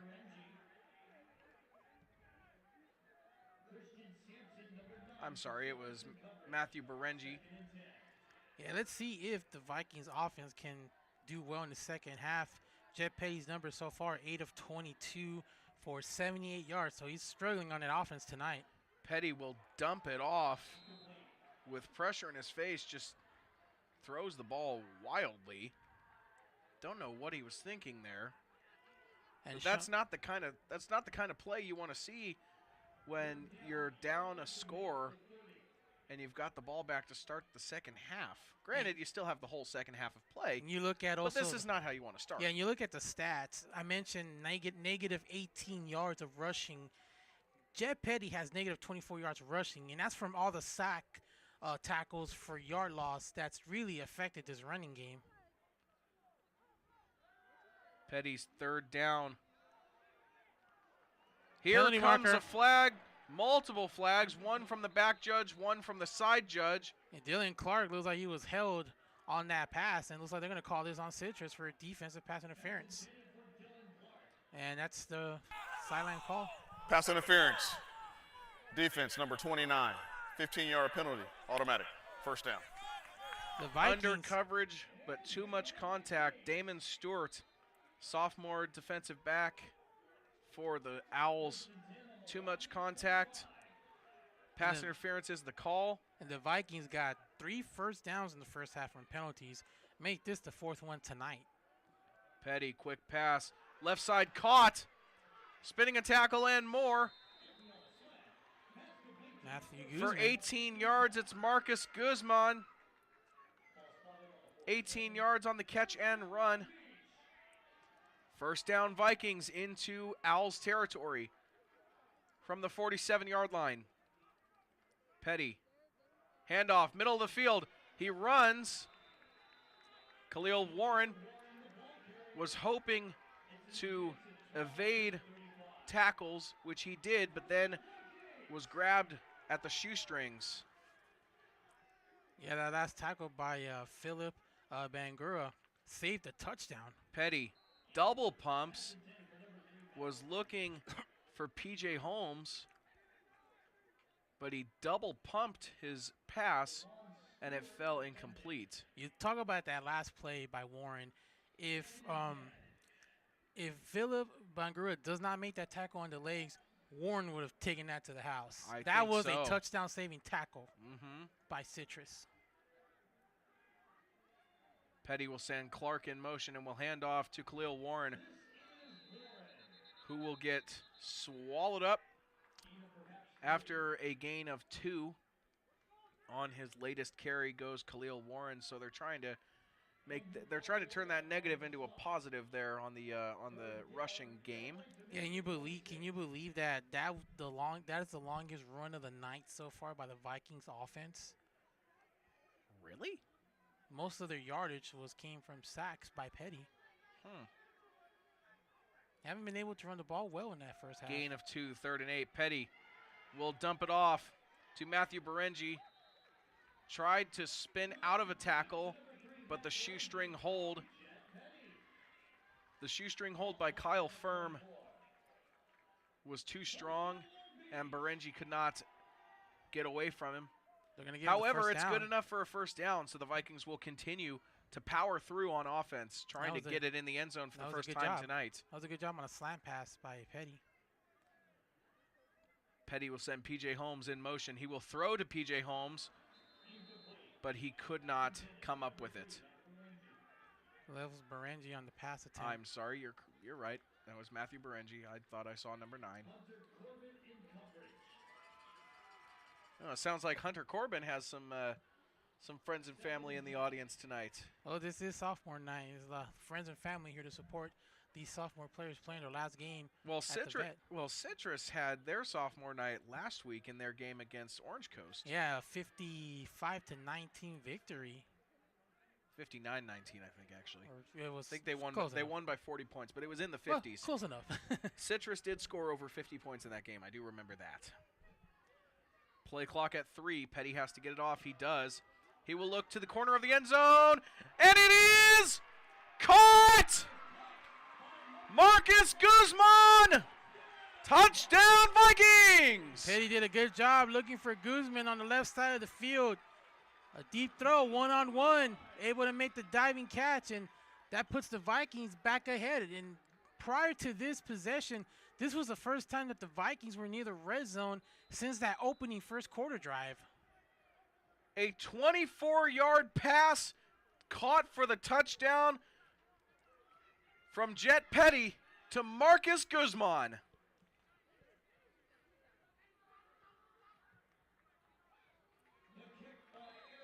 Eric Savala's extra point is up and good. Your Vikings jump back in front, 10-7, after finally getting in the end zone for the first time tonight. Here we look at it again. Watch Guzman, number 4, juke his defender. Petty on the had one-on-one. Petty had eyes on him the entire time. Marcus looking right at the ball. And one of the outs players was trying to make an interception but was not able to complete. And then Guzman able to make the catch. So this was a 2-on-1. On coverage was Cam Forrest. He was the man on coverage. And then you had Hassani Hawkins in there also, who attempted to jump up and catch that pass for an interception, but was unable to, and it landed in the hands of Marcus Guzman. And they go 80 yards in 10 plays. Kind of like the first half where they got the field goal, but the question is, can they go back and score again in the next possession? Eric Safala's kick is caught from the 5. That is where the return will start. To the left side, he evades. Flag will come in. Finally down he goes. Oh boy. Oh boy. Not sure if that's the good time for that to happen. There's no flags on the extracurricular down here on the near side of the field. However, there is a flag on the far side of the field during the return.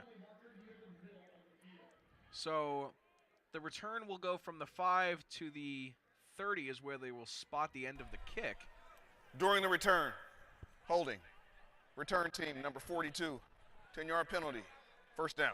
That's going to set the Owls deep in their own territory. Krishawn Singleton, freshman linebacker from Inglewood High School, is the guilty Viking called for the hold during the return. So that will push them back 10 yards. I got to tell you, the referees are doing a good job. I'm sorry, that was not the Vikings. It was the return team. Let me correct myself. Number 42 of Citrus.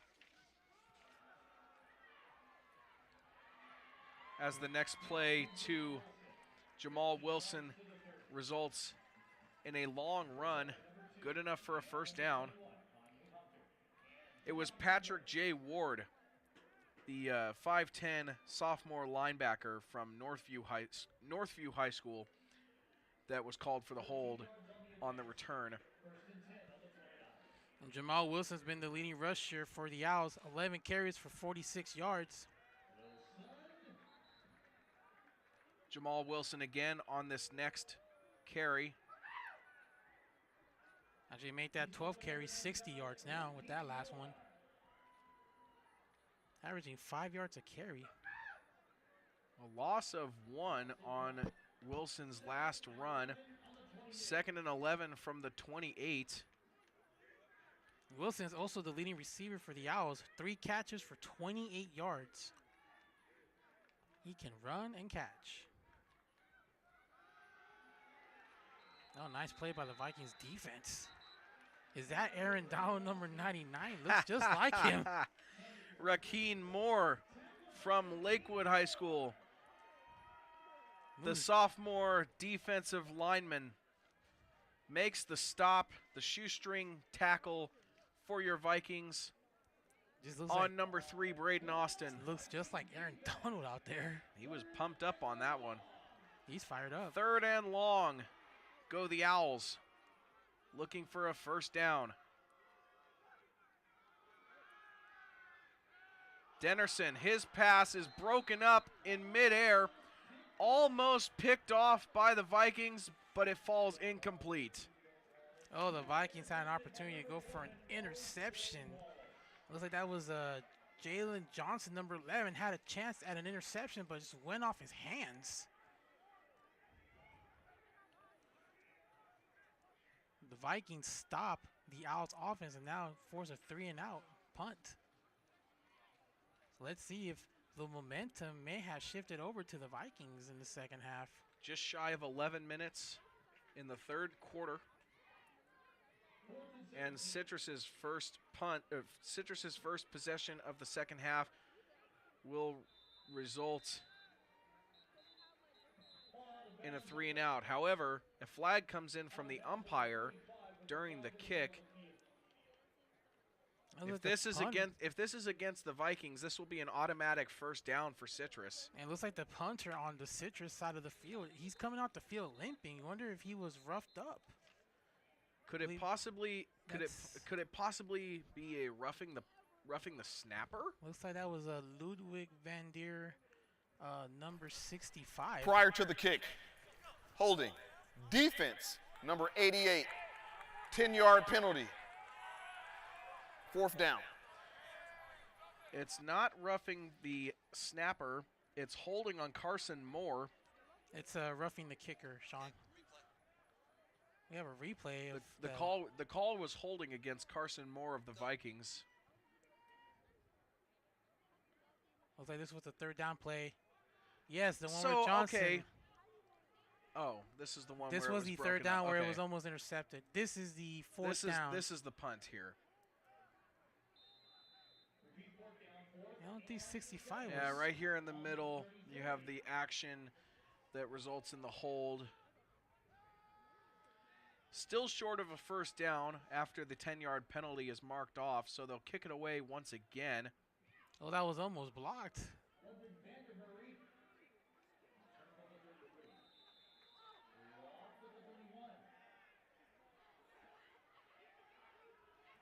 Looks like that was a fair catch called and missed. Matthew Dragic on the fair catch at the 32-yard line. And Sean, I'm actually looking at the Citrus sideline. I'm looking at the punter for the Owls. Came out limping again. Looks like there was some issues with his left foot. Could be. May want to keep an eye on that. Could be a lasting impact there. In any event, the Vikings have the ball at the 32-yard line on first down. Petty fakes a handoff, looking right side. Falls incomplete, intended for looks like for PJ? Can't tell if that's an Well, that's that was 9. PJ Holmes was the intended receiver. 2nd and 10 from the 32. Petty went for it on first down. He's using his arms. It's like he did in the last drive.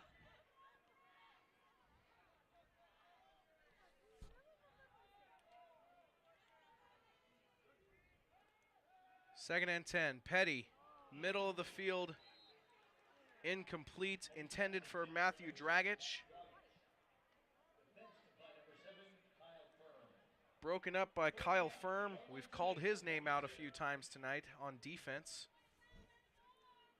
And how about that? 2 quick plays, and now it's a 3rd down and 10 from the 32-yard line.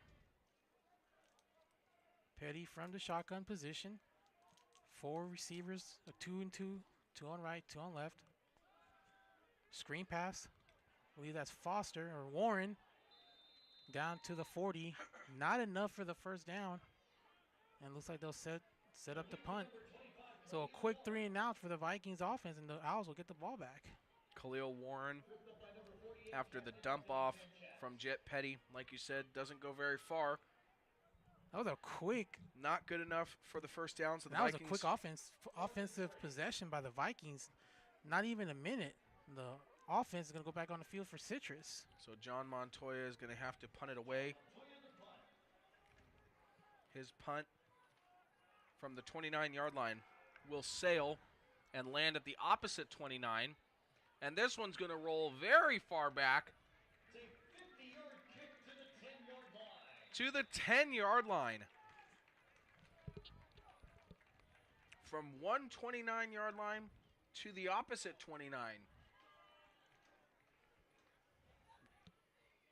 Another impressive kick from John Montoya, pushing the Citrus offense back far to begin their next possession. Oh, partner, this looks like the first half where the Vikings got that possession, scored, and struggled for the rest of the half. And this time around, second possession of the second half, a quick 3 and out. Citrus with a scramble formation. Dennerson will hand off to the right side. He runs, still face down on the ground in a dog pile.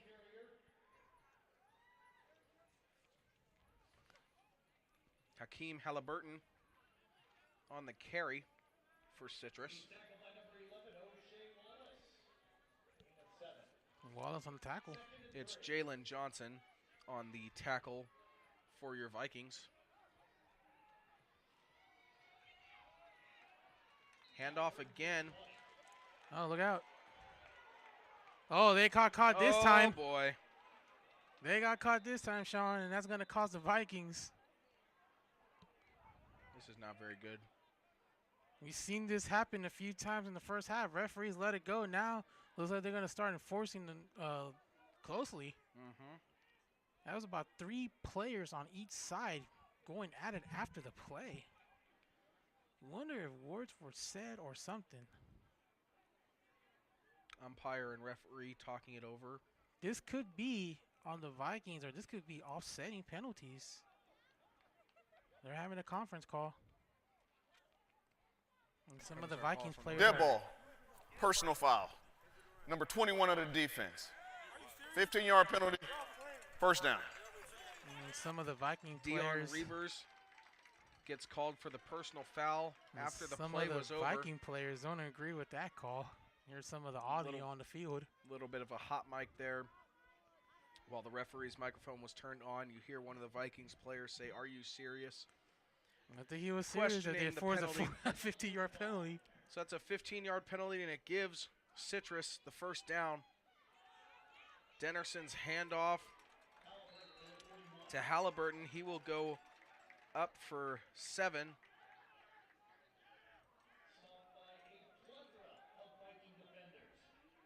You know, you give the Citrus Owls an extra first down. Now they're trying to move the ball more, and they're getting close to that 50. Quick snap, handoff. Halliburton will run middle of the field and gets taken down at the 48. That's good enough for another Owls first down. He's doing a good job looking at his blockers, looking for the hole. About the second time he's got a first down on this drive. He's actually been running the ball more on this drive than earlier in the game, even with Wilson being the leading rusher on this team. Talk about a 1-2 combination. Dennerson will hand off again. Halliburton gets on it again. A gain of 2. Second down and 8.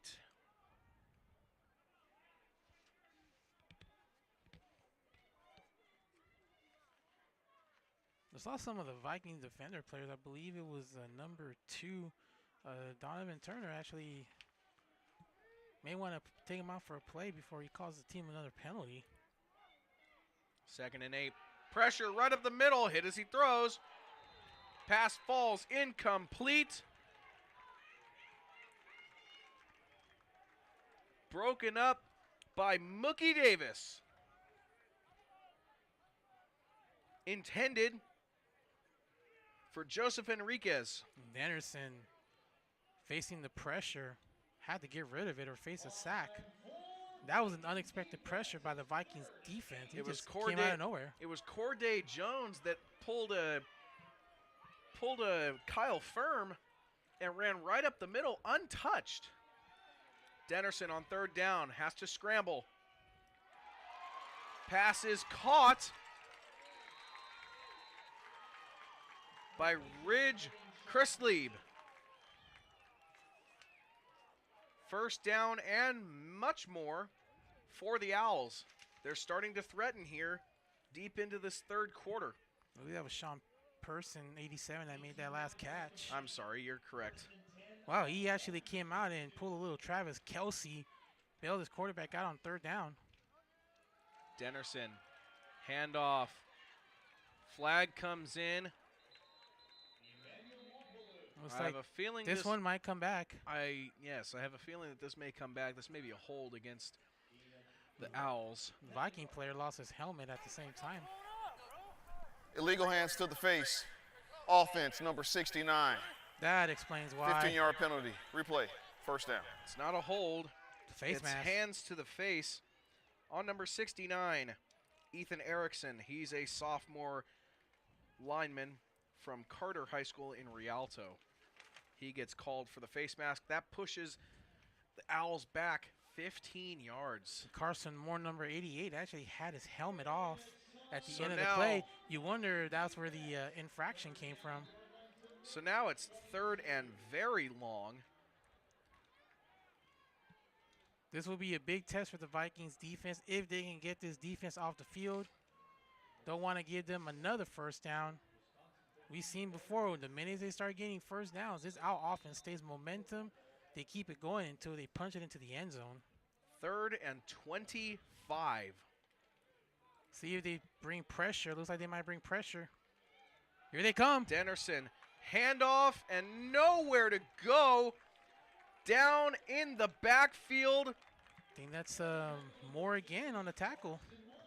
was Jamal Wilson. Carson Moore on the tackle. Thought I saw 99 in there, Raheem Moore, but instead it's Carson Moore. And he'll just add more negative yards.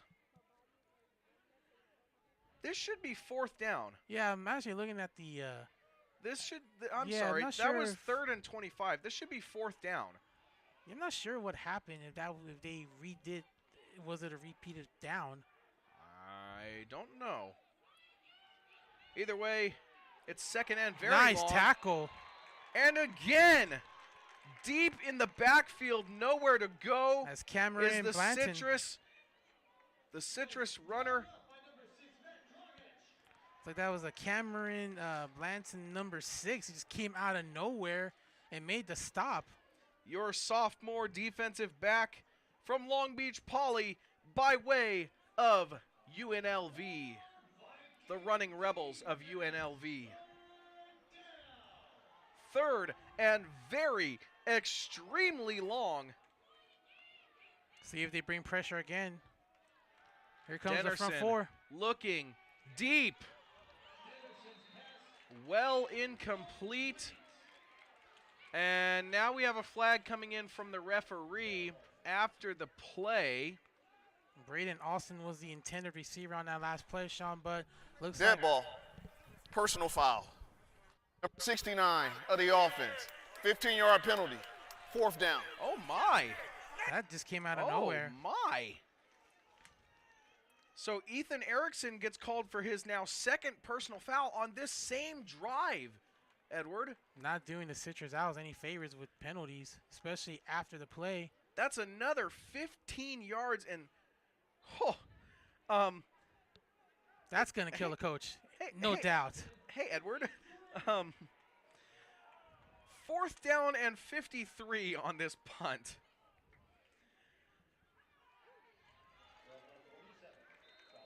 Well, it's going to guarantee the Vikings a little bit of a good field position at about the 48-yard line.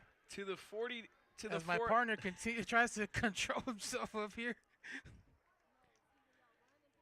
Vikings will have the ball. Last time, 3 and out. Jet Petty will lead this offense. Has had an off night so far when it comes to completions. My apologies there, but that was a fourth down and 53. Are we playing NFL Blitz or what? That's all I can say. First down and nice tackle by the Citrus defense. Warren nowhere to go. Uh-oh. There's a Long Beach player down. There is an injured after Viking that on the play. field. It's like one of the Vikings offensive linemen is injured. Samal Bonavoda is down and he's clutching his right shoulder, possibly on a hit. But he's clutching at that right shoulder. The play resulted in a loss of 3, so it's 2nd down and 13 from the 45-yard line. And we actually have a good crowd out here tonight for this Vikings home finale. I will say, this has got to be probably our largest crowd of the season, Edward. I would have to agree with you on that one, Mr. Quinn. I think we had a fairly good crowd for the homecoming game against Orange Coast and the last game against Golden West. We have a replay. We'll of the take a last look at play. this last play, and we'll see where Samal is. Samal is right in the middle, and It's like he went down right away. He's hands-on. He's hands-on with the defender. Or yes, the defender. As Samal gets up, and he'll be helped to the sideline. He was one-on-one with Jadakis. I'm sorry, I'm about to butcher this name. Jadakis Valkakala. That's what it seems. I apologize if I'm butchering his name, but that's how it's reading here on our sheet. Man coverage, and Samal went down after the play. It's a loss of 3 on that last play, so it'll be 2nd and 13. Petty. And now you see Petty nice catch throw. by P.J. Holmes. P.J. Holmes at the 39-yard line. I'm sorry, 41-yard line of Citrus is caught. P.J. Holmes did a great job holding on to that ball. And he moved the chains, so it's going to be a 1st down for the Vikings. Jamal Wilson's being looked at over here on the sideline at the medical tent for Citrus. Not sure what happened to him.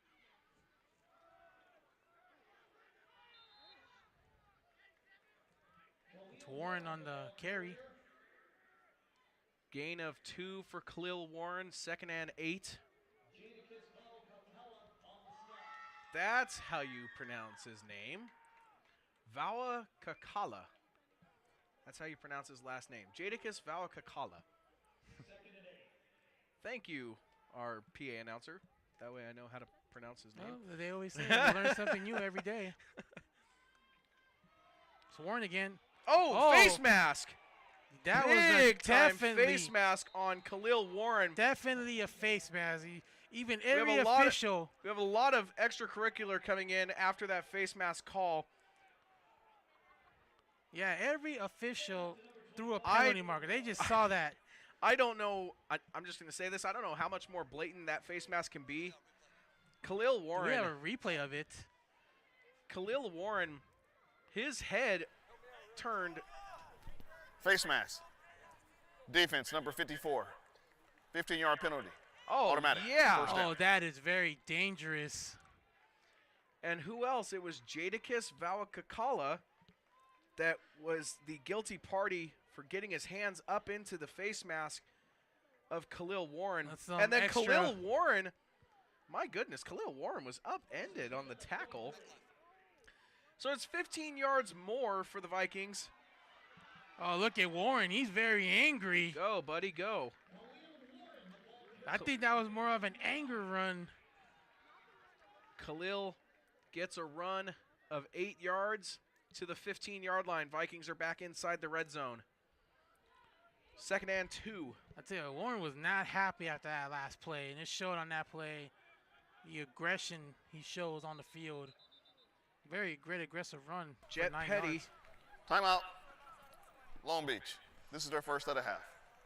Jet Petty was a little confused, so I don't think he knew what the play call was. He was looking to his sideline trying to get it, so Long Beach just goes ahead.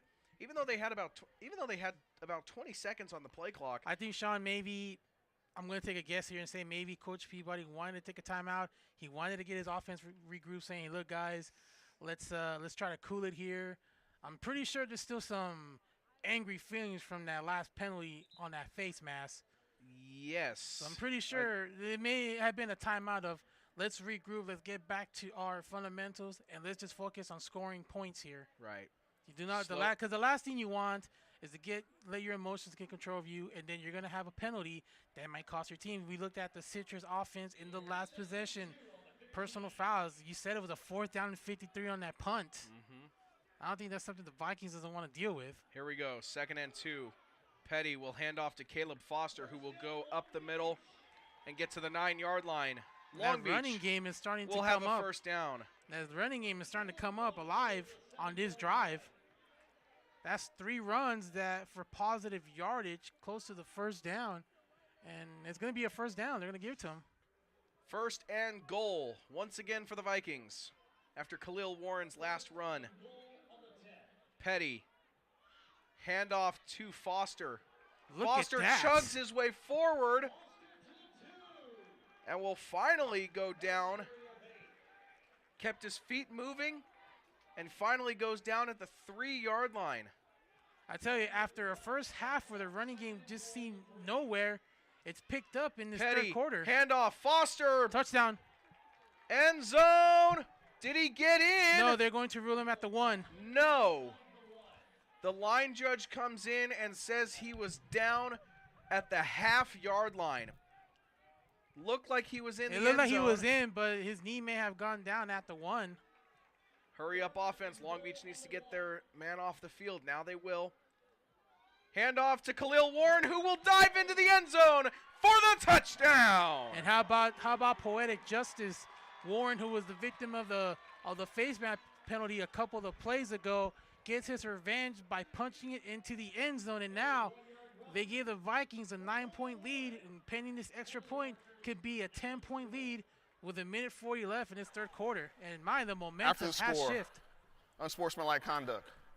Number 65 of the offense. This is number 65's first unsportsmanlike conduct. Okay, so during the celebration, Jose Gonzalez, I guess, celebrated a little bit too much, and he gets called for an unsportsmanlike conduct penalty after the score. So it looks like that's going to get assessed on the kickoff. Are they going to assess it on the kickoff, or will they assess it here on the try? There is an official talking to the coaches on the Owls sideline. Do they want to back it up on the try, or during the kick? Now the referee will come over and talk to the head coach, who is livid. Yeah, I'm not sure what he is upset about. Citrus coach is livid with the referee right now, unsure what is going on. He's not very happy as he goes back to his sideline. Play will continue, and the penalty is going to be enforced on the kickoff. So Eric Savala will kick it from the 50-yard line instead of the 35. Or I'm sorry, no, they'll back it up to the 20-yard line. My apologies. Eric Savala's kick is up and good. So it is now a 10-point game after Khalil Warren gets a 1-yard punch of the end zone. 2nd Viking touchdown, 1 pass, and 1 run. Smells like somebody's got a bonfire going. And that was an 8-play, Sean, 52-yard drive in almost 4 minutes, almost 5 minutes. I have to correct myself again. They will still, nope, there they go. Okay. I was going to say they are going to kick it from the 35 and then enforce it after the run, but no, they're going to have Eric Savala kick it from the 20. And I'm looking at the Vikings rushing yards. They're finally out of the negative category. I show them at positive 17 yards rushing for the game. So a good job by Coach Peabody in continuing to keep that running game going. So Savala will line it up and kick from the 20-yard line after the 15-yard penalty is assessed. The kick is away. It's a squib kick, line drive that stays down close to the field. Picked up, and a return from the 22-yard line. Left side running, it's Braden Austin. He will now go down at the 47, tackled out of bounds. Final score at the Lair of the Bears, Syracuse 33, California 25. In Fort Collins, Air Force 28, Oregon State nothing. Final score. Wow. We're hearing some NCAA scores here, and in Fort Collins, Colorado, the Air Force blanked their opponents 28-zip. Wow. Oh, Jensen is hit as he throws. Hit as he throws, ball sails out of bounds. It was intended for Julian Barreo. I'm sorry, I meant to say Dennerson, not Jensen. Dennerson, thank you. And so far, he's 14 of 24 for 94 yards with 1 touchdown, 2 fumbles tonight. But the running game has been effective for this Owls. Wilson, 13 rushes for 59 yards. Halliburton, 11 rushes, 39 yards, the 1-2 combination. Dennerson, fake handoff. He'll run it himself to the left side. Carry of 9 yards. 3rd down and 1. Trevor Cook and Corday Jones on the stop for your Vikings. Quick snap, handoff, middle of the field. Plenty of room. 1st down and more. Emmanuel Mobolou. And off to number 6, Emmanuel Mobolou. 1st and 10 on the 39. Stiff arm from Mobolou, but down he goes in the backfield. Trevor Cook on the stop for your Vikings, and Mobolou had nowhere to go. No, the defense closed the hole, and the runner had nowhere to go. 2nd and 14 for the Owls. Ball spotted on the Viking 43. Vikings trying to snap a 2-game losing streak, as we mentioned earlier in the broadcast, looking to become bowl eligible with their 6th win of the season tonight, if they can get it. Dennerson, quick pass to the left side. It's caught by Ridge Chrisley. Pass completion to Ridge Chrisley.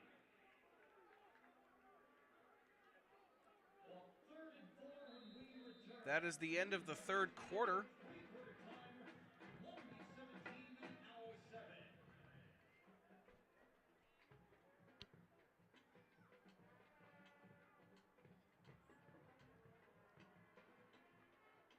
Sean, this is the big game for both schools we mentioned.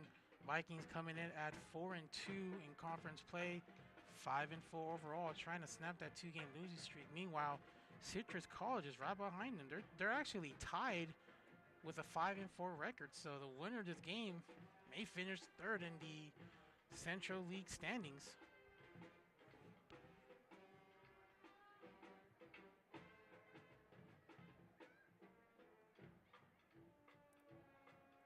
Someone in our live chat says that Hakeem Halliburton, his nickname is Draco.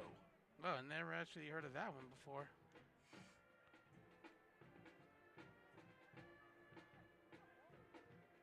So, should we call him Draco? Sure, why not? Okay. We'll give him that respect. We'll call him Draco. Draco Halliburton. Go ahead and call him that. Or we just call him Draco. Well, no, we'll stick with Draco Halliburton. We'll give him that nickname, but we got to follow it up with the last name too.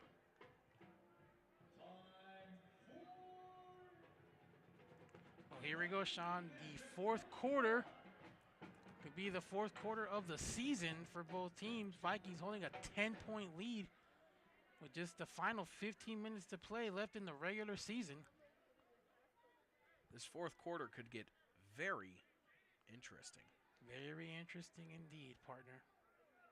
So far, it's only been 1 touchdown for Citrus, 2 for Long Beach, and a field goal. That's the scoring for you so far this evening. A majority of that scoring has now come in the second half here. Dennerson hit as look at the pressure. Hit the first time. Then he'll just dump it off, and another flag. This one may go on the Vikings for a little excessive activity. Possibly too much of a celebration.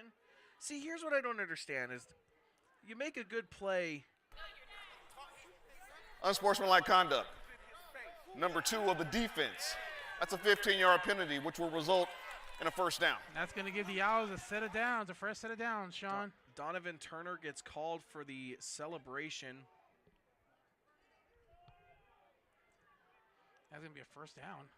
Edward, I believe you have a scoreboard update for us in the Yes. in the junior college area. Yeah, so we mentioned that the Vikings and Owls are going for third place. The top 2 teams that are going for the title tonight is Golden West and Mount Sac. Right now, that game's at halftime. Golden West is up on Mount Sac, 21-10, and that's at the half. Wow. That could be the biggest upset of the year. Well, that's for the division title. Meanwhile, still chugging. Now, finally, down he goes inside the 10-yard line. Yeah, I'm actually surprised on that score, Sean, because we know Mount Sac is a very tough program, and of course they were undefeated 9-0. Yes, coming in tonight. Golden West was at 8-1. Yeah, their only loss was to San Diego Mesa, which many believe may have hurt their playoff chances with that loss in the second week of the season. But it's very interesting that they're up there. First and goal for Citrus, threatening in the red zone. Into the end zone. It's Draco Halliburton for Citrus. Touchdown. And what did we say, Edward? This fourth quarter could get very interesting, and right at the start, thanks to an unsportsmanlike penalty on Donovan Turner, Citrus capitalizes, and they get in the end zone, and now they are within a field, barring this extra point, they're now within a field goal of tying the game. Well, again, penalties really was what hurt the Vikings on the last drive, that unsportsmanlike. Instead of a fourth down, maybe go for a field goal. It gave them a fresh set of downs, and within 3 plays, they got in the end zone, and the field goal or the extra point is good. So now it's 3-point game, and we have a replay of the last touchdown pass or the last touchdown score. Dennerson, his handoff to Draco Halliburton, and he tucks and rolls into the end zone to put Citrus right back in position to win this game. And they're only down 3 points, and still plenty of time left in this fourth quarter. We may be having some audio issues here for those that are watching at home. We are working to fix that. So now the pressure, you were at a comfortable 10-point lead, and now the pressure is on for the Vikings defense to keep Citrus at bay on offense.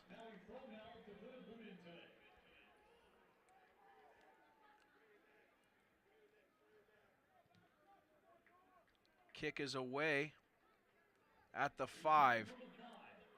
It's Matthew Berengi. He'll dump it off to T.W. Crozier to the right side. Jumping and now pushed out of bounds at the 30-yard line.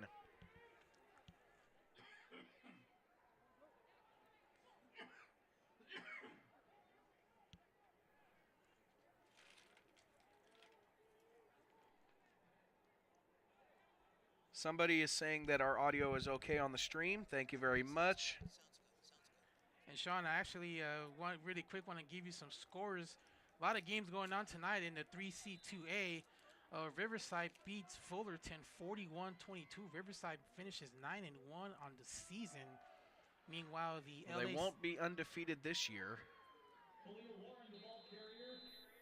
Khalil Warren, his next carry of the game. Back to the line of scrimmage. No positive yards there. And other scores as well, Sean. The LA Southwest Cougars, they go down in Glendale 28-15. El Camino lost to Allen Hancock today 56-20. Ouch. That's a hurtful one. Meanwhile, San Diego Mesa beat Palomar today 14-10. They finished 8-2 on the season. Petty. Next snap. Middle of the field, caught! 50-yard line, 40-yard line, still chugging, 30. Now he goes down at the 27. The biggest play of the night could be the biggest play of the season by the Vikings. Good job by Jeff Petty, again, using his arms. Kyle Brown. We have a replay. With the catch and carry. And just like that, Vikings are threatening again. Deep into Citrus territory.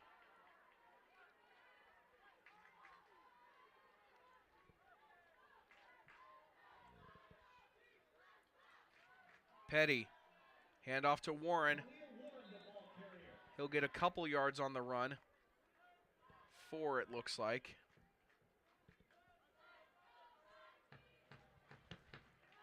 Second down and 6. That pass last play may have been the pass of the night or the pass of the season. At the 24. Second down and 7. Second and 7? Yeah, second and 7. Okay. Looks like he got 4, but I guess they're going to give him just 3. Second and 7. Petty, pressure coming. Hit as he throws. And he will sail it out of bounds. High throw out of bounds. There was no, can't really call any intended receiver there because Petty just sort of sailed the ball well out of bounds. Some other scores. That landed off onto the running track for the track and field squad. Yeah, it made him run for it later on. Some quick scores. Canyons is up 21-14 at halftime over Ventura. Cerritos is up on the Huskies 28-7. That one's at the half.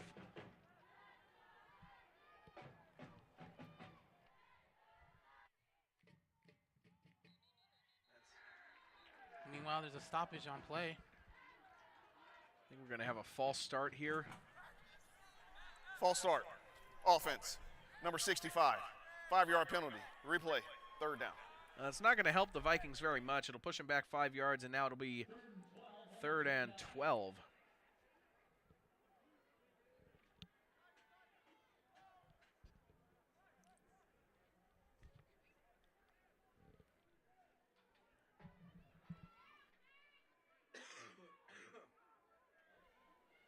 Petty looking left side, hit as he throws and driven down to the ground. Incomplete, intended for Matthew Dragic. Petty took a shot. And Petty got back up, which is a good sign, but the Owls really stepped up this time, denying the Vikings an opportunity to get a touchdown now. Petty's asking the referee why there was no roughing call. He took a shot on that last pass. They're going to go for it on, looks like it's 4th down. 4th and 12, and the Vikings are going for it on 4th down.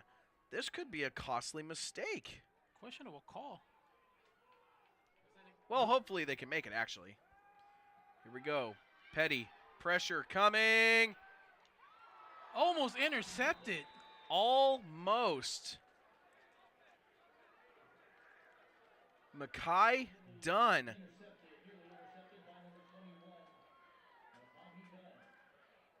Mekhi Dunn almost picked that ball. A very questionable call by the Vikings. I'm surprised they decided to go for it instead of kicking a field goal. Would have been a 6-point lead if they make it. Now it still remains a 3-point game, and now the Owls will get the ball back at the 29-yard line. Still plenty of time. Still plenty of time. Dennerson, his quick pass is in and out of the hands. It's going to be a big challenge intended for for defense. Draco Halliburton. It's going to be a challenge by the Vikings defense if they can hold on and force a 3 and out.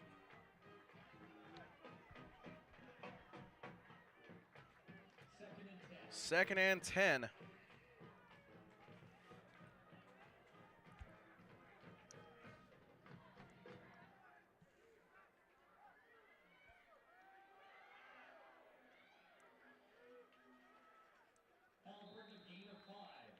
Draco Halliburton with another short gain, 5 yards on the carry.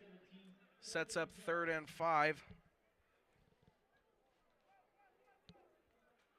Let's see what they'll do on this 3rd down, if they'll pass or they'll give it to Wilson, who's been doing such a good job rushing tonight on the ground.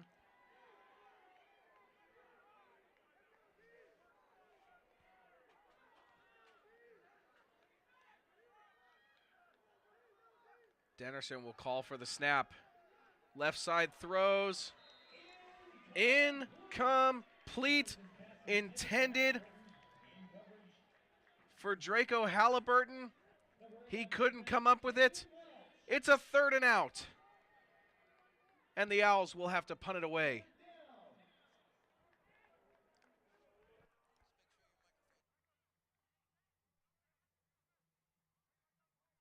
So a very, very victory by the Vikings defense. Forces the 3 and out. Now they'll get the ball back. Stepped up to the challenge and they were victorious. It's a high snap, it looked like. Line drive punt. It will stop at the 39.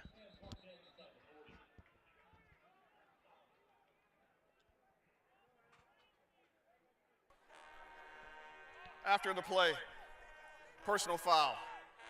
Number 99 of the defense. 15-yard penalty. Long Beach will retain the ball, 1st down. That's not a good way to start a possession. Did you see a flag fly? Did not see a penalty. I didn't see any flag. Unless it was thrown, it was probably dig down deep somewhere in that field. It's Jose Espinoza getting called. Oh, I'm sorry. No, it's Vikings number 99. Rakeen Moore gets called for a personal foul after the play. And that's going to cost so the that Vikings pushes yardage. the Vikings back even further. Yeah, it's going to cost the Vikings some yardage, field position. Here come the Vikings, 1st and 10 on the 24. A lot of penalties in this game tonight. 10 penalties by the Vikings, 11 by Citrus College. Petty's handoff to Caleb Foster. He'll get a gain of 2 and finally be driven down.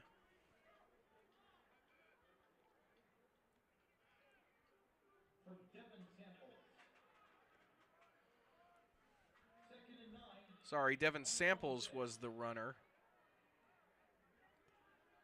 Jet Petty on the night, 14 of 37 for 195, has that touchdown pass. 2nd and 8. Petty, snap, handoff. Left side. Foster spins 1 tackle. Now gets the needed 8 and he got it. Vikings 1st down. I tell you, Sean, you got to credit the Citrus defense tonight with all the incompletions that Petty has thrown tonight. 14 out of 37. Shows the pressure that the Owls defense have provided tonight. Petty's next play. Foster. To the left side. Caleb Foster runs. And out of bounds at the 48. Another Vikings 1st down. Well, the rushing game hasn't been the way Coach Peabody wanted to happen, but such a good job by staying with the running game. That running game has counted the most tonight when it needed the most, and that last play showed that they're still running it and it's still being effective on the offense. Yeah, tonight has definitely been a running game for the Vikings. The passing game, not so much, but the run game has improved here in the 2nd half. Petty's handoff to Devin Samples. Gets a gain of 1, 2nd and 9. But you always want, like I said, Jadakiss. It was Jada. I'll just say Jadakiss. I don't know how to pronounce his last name. Well, we're coming up on 9 minutes, partner. Very crucial time. This one may come down to whoever has his ball last. Could very well be. Keep in mind the largest lead tonight was 10 points, and that was by the Vikings. Jet Petty's next pass falls incomplete. It was intended for Dylan Clark. It was broken up by Christian Sampson. That was a dangerous pass by Petty. That one looked like it could have been intercepted. Sampson just came out of nowhere at the end of the play.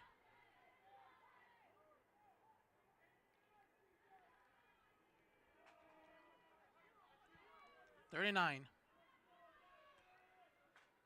Petty will take the snap. He will look to the right side.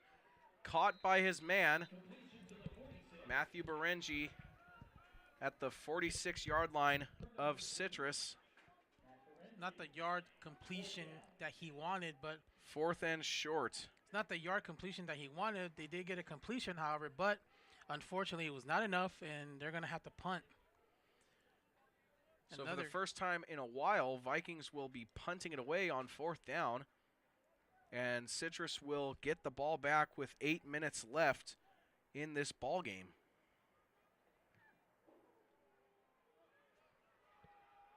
John Montoya's punt gets to the 11-yard line, 12-yard line, and that is where Citrus, that is where Jake Dennerson and the Citrus offense will take over. Well, with 8:04 left in the fourth quarter, still wonder if that decision to go for it on 4th down instead of kicking a field goal may hurt the Vikings, but so far they've been able to bail themselves out of trouble. Still plenty of time, but time might be on the essence with 8:04 left in the regular season. Dennerson's pass Like it was tipped. Is tipped in the air.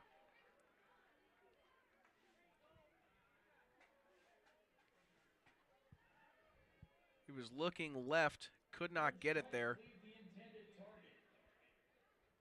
And this is the area where you need to be careful. Make sure not to turn the ball over. Can't take a sack. May want to throw it away if you need to. Dennerson handoff. Middle of the field. Gain of 1.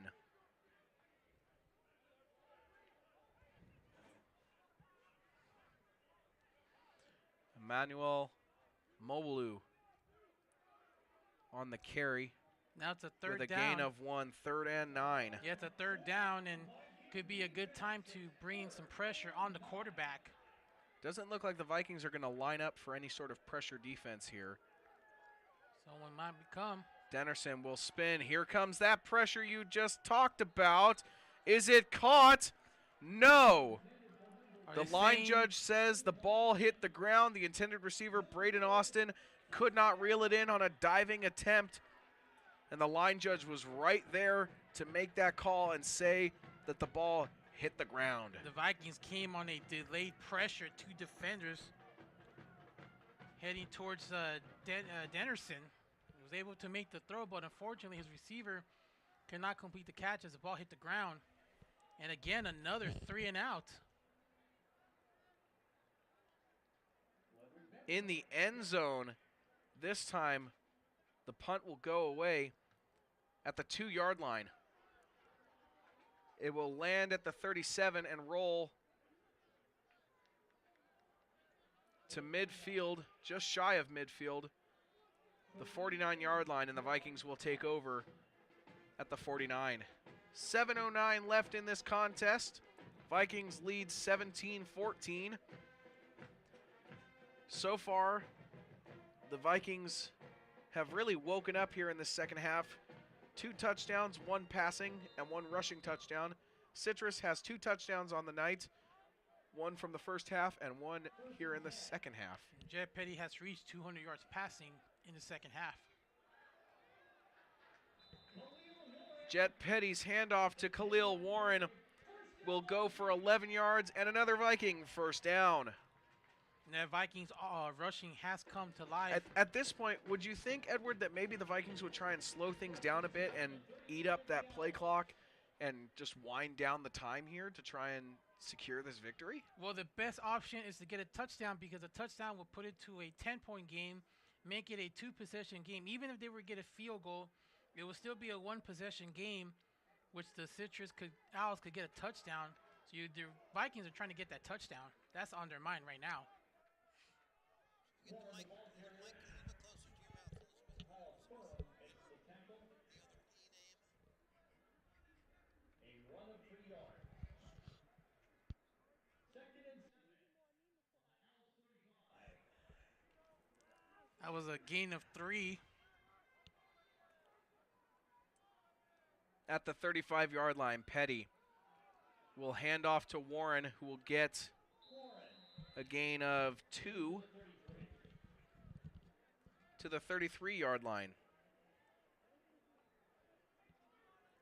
Well, time might be on the Vikings side. 5:50 and running. Maybe a good opportunity to run some clock and have the Owls use their 3 remaining timeouts. 3rd and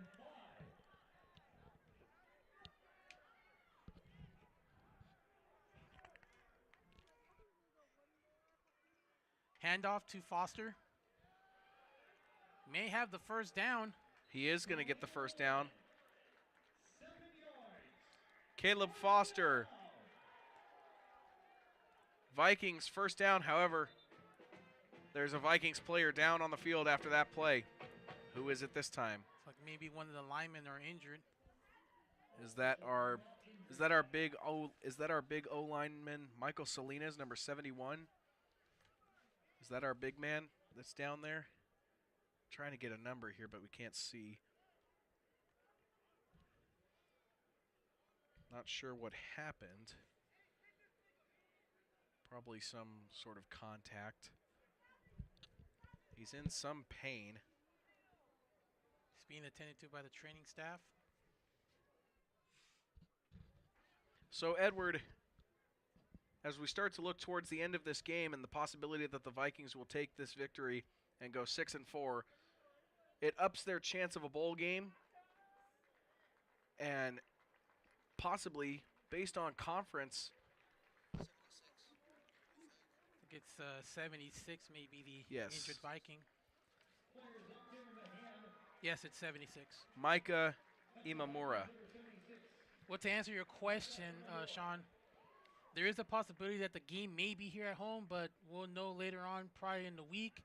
It's going to determine on ranks and points. The 3C2A needs to take a look at all the teams and see how they match things up for bowl games and playoffs.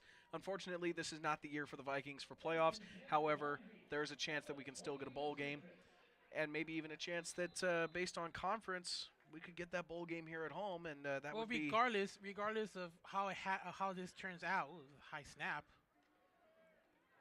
Petty's handoff to Caleb Foster. If you look at the season, Sean, regardless how this ends up, it could be a great season by the Vikings, 6-4 if they hold on for this victory. As compared to a 4-6 last year. Yeah, last year was a disappointing. Last year was a tough year. They ended the season, I believe, on a 3-game losing streak. They came out red hot this season. Citrus actually beat Long Beach in Week 10 last year, and it was a disappointing loss by the Vikings last season, 4-6. This season they came out red hot. They did have some losses, but if you look at the overall season, they did a great job rebounding from 4-6 to a possible 6-4 season finish. Complete to T.W. Crozier. 3rd down and 7. Maybe an opportunity by the Owls to bring in pressure, force a field goal, or if they'll go for it again. Last time they were in this position, the Vikings went for it on 4th down and missed it. Did they go for it on 4th down, or was it a blocked field goal? No, it was a 4th and 12. They went for it and missed it. Oh, that's right. It's going for Petty, the end zone. deep in the end zone. That's going to draw a flag, and here there it comes a pass interference call. And an additional penalty marker will come in on the argument from the player. A lot of contact in the end zone. T.W. Crozier was your intended receiver. He gets tripped up at the 1-yard line. That is where the pass interference call will come in. But then you also have an unsportsmanlike conduct penalty possibly on the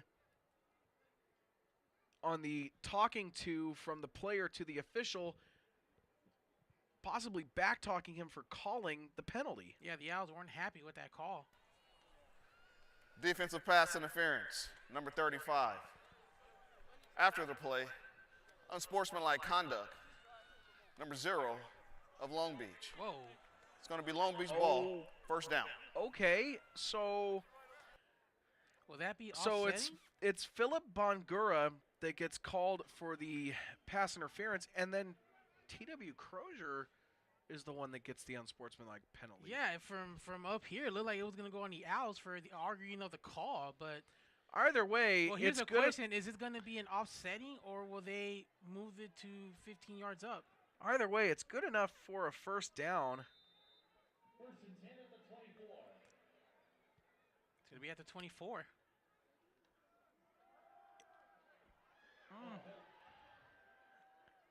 I'll be honest with you, I'm still trying to figure things out here. Yeah, I'm with you on that. I thought it was going to be 15 yards, but it sounds like it's going to be an offsetting and automatic first down from what it looked. They never moved the ball.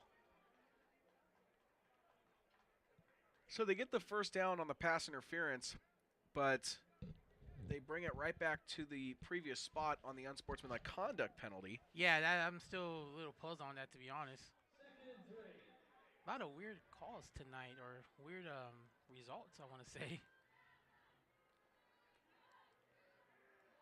Vikings looking to seal the deal here with 3:13 and running. Yeah, getting the touchdown is very important because it'll be a two-possession game. A field goal will still leave it at a one-possession game. Handoff to Warren. It looks like he does get the first down. Did he get there? Yes, he did.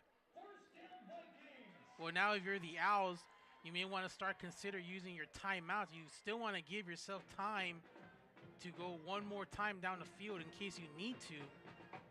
Again, it will determine their strategy, how they end up on defense. Will they let them kick a field goal, or could it be a touchdown? If it's a touchdown, it'll be a two-possession game. First and 10 from the 14-yard line after Khalil Warren's last run. Petty, handoff, middle, into a group of defenders. Nowhere to go for Khalil. It's like a timeout's going to get called here. Timeout, Citrus. You think they hurt us up here? Citrus will take their first timeout of the second half. You think they hurt us up here when we said about using your timeouts? I don't know. Would they? Well, they just call timeouts, so you never know on that.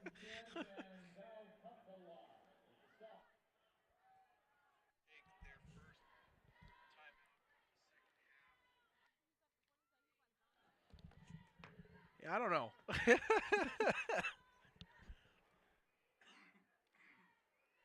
I'm not entirely sure. But what I am sure of is that the Vikings are trying to close the door here on Citrus and end this season on a high note and send these fans home happy at a 6-4. On sophomore night with most of your players playing their last game. We've got almost half of the squad about to leave after this year. It is going to be interesting how the all-season goes as far as recruiting players from high school and how this program will look like next year. What I can say is that Coach Peabody does have one of the best recruitment techniques as far as junior college. They have one of the better, he has one of the best recruiting techniques in Southern California. Caleb Foster gets to the 11. Citrus will take their second timeout. Timeout, Citrus. Yeah, they actually let a couple of seconds go down before calling a timeout.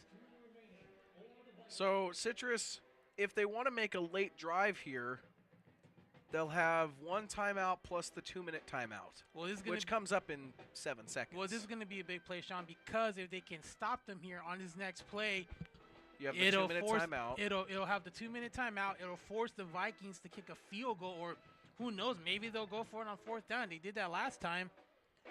But if they go for a field goal, it'll just be a 6-point game. That means Citrus can have the ball back and win on the touchdown drive. Or the Vikings might just try to go for that touchdown and pretty much shut the door on the Owls. So it's going to be a very interesting play call, what they call here on this third down. They're at the 3rd and 8. They're at the 12, so there's an opportunity to pass the ball. You could go for a pass here. Well, they have 3 wide receivers on the right side, so they may go that route. 3rd and 8 from the 12. Watch P.J. Holmes, number 9. He may be the wild card. Petty, there's the pass, deep corner. Intended for Matthew Berengi, and it falls incomplete. So that brings up 4th and 8. Well, they went for the pass. Unfortunately, they were not able to complete it. Now, here comes the field goal unit, led by Eric Savala. And again, we talked about this earlier. To attempt what will be a 29, 30. Well, 30, Sean, 30 yard, 29? Well, Sean, let me ask you this question. 29 yards. Will it still come back to haunt the Vikings about not going for that field goal earlier on the 4th down and 12? Did Citrus just take their 3rd timeout? Timeout. Long Beach. Nope, Long Beach. Okay. Ooh. So If, Vikings take their 2nd timeout, so now both teams down to 1 timeout. Yeah, you wonder if they might change the play here and might go for it. That would be a possibility. They tried this earlier, but they were unsuccessful. Well. And again, I'm going to ask that question. Could that decision hurt them? Honestly, because let's go hypothetical here. Had they made that field goal, it'd be 2014. If they kick it here, 23-14. So plus 24-14 on the extra point, so it'd be back to a 10-point game with 2 minutes to play. Well, no, because if they kicked the field goal early, if they kicked the field goal earlier, you add 3, it would be 20-14. If they kick it now, it's 20-14, and Citrus still has a chance. If you get in the end zone, it's game over. Which the offense is back on the field. Ooh, this is very interesting. They are going to go for it on 4th down. They're going for it. They want to shut the door here. They don't want to give them another shot. But this could be a. You were right, Edward. That's why the Vikings. Mistake. That's why the Vikings took the timeout. This could be a big mistake if they miss it. Offense is back on the field. Petty, biggest play of the night right here. Petty will scramble. He's got an open corner. Oh, he looks like he might get tackled short. He may not have got it. It's gonna depend on the spot.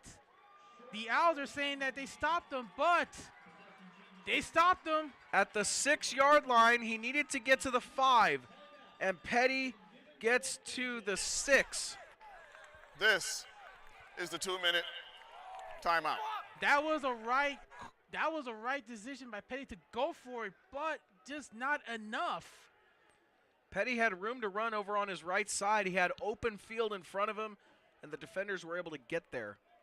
I cannot believe here's a replay. I cannot believe they went for it. Here's Petty. It looked like he was trying to throw it, but no one open, and he takes off. Now he needed to get to the 5. And he's going to get tackled. Wrapped up and taken down at the 6 by number 44, Thomas White from West Covina High School. Now, this is a 2-minute drill here for Citrus. I cannot believe that the Vikings, instead of going for a 3, they changed it up and decided to go for it. They wanted to go for the win. This is a 2-minute drill here for Citrus, and Vikings defense needs to be on top right now. Well, here's the scenario. They're at the 7. They're going to have to be careful how they throw the ball. You know, the Vikings this will be a perfect opportunity to bring pressure on the quarterback. Do not give up any defensive penalties. They just have to play smart and not commit the other penalties as well. Dennerson's first play to the right side and caught. Incomplete. They're saying incomplete. By Braden Austin, they are calling it incomplete. Okay. I thought Austin had it. All I'm going to say right now is fasten your seatbelts, folks. This is going to be a wild ride to the finish. Whew. This will be. You got your seatbelt ready, partner, tied up and ready. This is going to be the drive of the season. Darrenson's next play, he'll run. Here comes a flag in the end zone. Hit as he throws, incomplete. Flag from the referee. I think we're going to get a hold call here. Draco Halliburton was the intended receiver. Illegal hands to the face. Number 58 of the Ouch, defense. that's a gonna cost the 15-yard penalty Vikings. and an automatic first down. Not only that you give up, Ouch. You commit a penalty, now you give them a fresh set of downs, What and did they move it up. What did I just say, partner? You just said you it. cannot give up defensive penalties. Mario Rivas gets his hands up to the face, and it cost them 15 yards and a new set of downs. And now if you look at the scenario situation here, they now have room. They're at the 20. 21-yard line. Looks like there's some confusion on the Vikings defensive line. They may have to, no, they're going to go for it. Dennerson, pressure. Looking, flag comes in. Dennerson will throw it. Is that complete? Complete and out of bounds at the 34. Wow, I'm actually listening to the crowd. However, we have a flag. And Sean, this crowd is all of a sudden just come on blue. We're very excited for this. And another Vikings player is down on his sideline. I believe that's Corday Jones down on the sideline. This will be it's Donovan Turner, I'm sorry, I believe is number 2. This will be a big call as we take a look at the replay. Penalty marker came at the 46-yard line. Look at this scramble from Jake Dennerson. This one may come back, most probably. Let's see what they call. And yeah, he made the completion. Caught. 1, 2. Caught and run. And Sean, this is going to go on to Vikings. And they're asking, as we go back live, they're asking if Citrus is going to decline or accept. But this will go on the Long Beach City College Vikings defense. Holding. Defense. A penalty's been declined. The result of the play is a first down. Wow. So Citrus elects to decline the holding penalty and not tack on 10 more yards. So it's still first down for Citrus from the 32. It stops the clock. It stops the clock, which is the Owl's best friend. Dennerson will throw left side, well out of bounds. Intended for Draco Halliburton. Now the Vikings haven't had a turnover since the first half. This would be a great opportunity for them to seal it with an interception. This could be the perfect time for the defense to step up and make a play and seal the game. 2nd and 10 from the 32. Dennerson, pass, quick throw, left side. Once again, incomplete. Not sure if the receiver intended for Braden Austin. Not sure if Austin was ready for that one. It went right through him. Trevor Cook on the coverage for your Vikings. Crucial third down here. 1 minute, 22 seconds on the clock. And keep in mind, the Owls will not punt. This is 4-down territory from here on out. Keep in mind, they need a field goal to tie. A touchdown will win it. Crucial third down, most crucial third down of the game for the Vikings defense. Dennerson sends a man in motion. Snap. Looking. He's going to throw. Fakes it. Oh, now look at that open field. Now he has an open field to the left side. Chasing and getting out of bounds at the 48. And he played it smart, Sean. He saw the left side of the field. There was no one there. And he took off running. And look at the yardage he gained. Minute 12 now. Took 10 seconds off the clock. I tell you, this feels like the Cleveland Browns, Denver Broncos of the 80s, the drive by John Elway. Could we see a replay of it some 50 years later?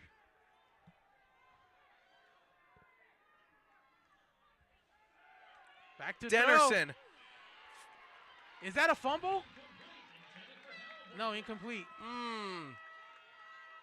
I hate to say it, but did that look kind of similar to the Golden West game? Yes. When Petty went down and they called it an incomplete? Yes. They called it a fumble when he threw the ball? So now they're going to say, they will say incomplete pass. Took another 6 seconds off the clock. It'll be a half sack and an incomplete pass. 2nd and 13. 2nd and 13. What in the world? What's this all about? Oh, you know what? I'm sorry. It was an incomplete pass, so they're bringing it back to the line of scrimmage. So it's 2nd and 10. Dennerson. Snap. looking. There he goes again. He's going to run again. He's got the first down and more. Dennerson will run out of bounds. And again, that's at going to the stop 28. the clock. Again, that's going to stop the clock. My, oh my, the Vikings defense is just constantly looking at pressure on the opposite side and leaving the other side of the field wide open for Jake Dennerson to run. I'll tell you, I think the Vikings will need to call that timeout and regroup this defense. That's back-to-back plays of 20-plus yards running. Jake Dennerson coming alive here at the end of the game. Pass, caught. Down at the 21. Now the Owls are what they want to be at. They're in field goal range, and they're going on a quick huddle. Want to preserve that last time out. Don't want to give the Vikings enough time. Dennerson, pass. Incomplete. Falls incomplete. 36 seconds left in this ball game. And Edward, this crowd is very into it. Edward, that fourth down mistake, trying to go for it. If Citrus somehow, you may have been right there, partner. That going for it on fourth down when you could have made it a 6-point game. Not once, but twice. Not knowing what the Citrus offense could do on this last possession. 3rd down and 3.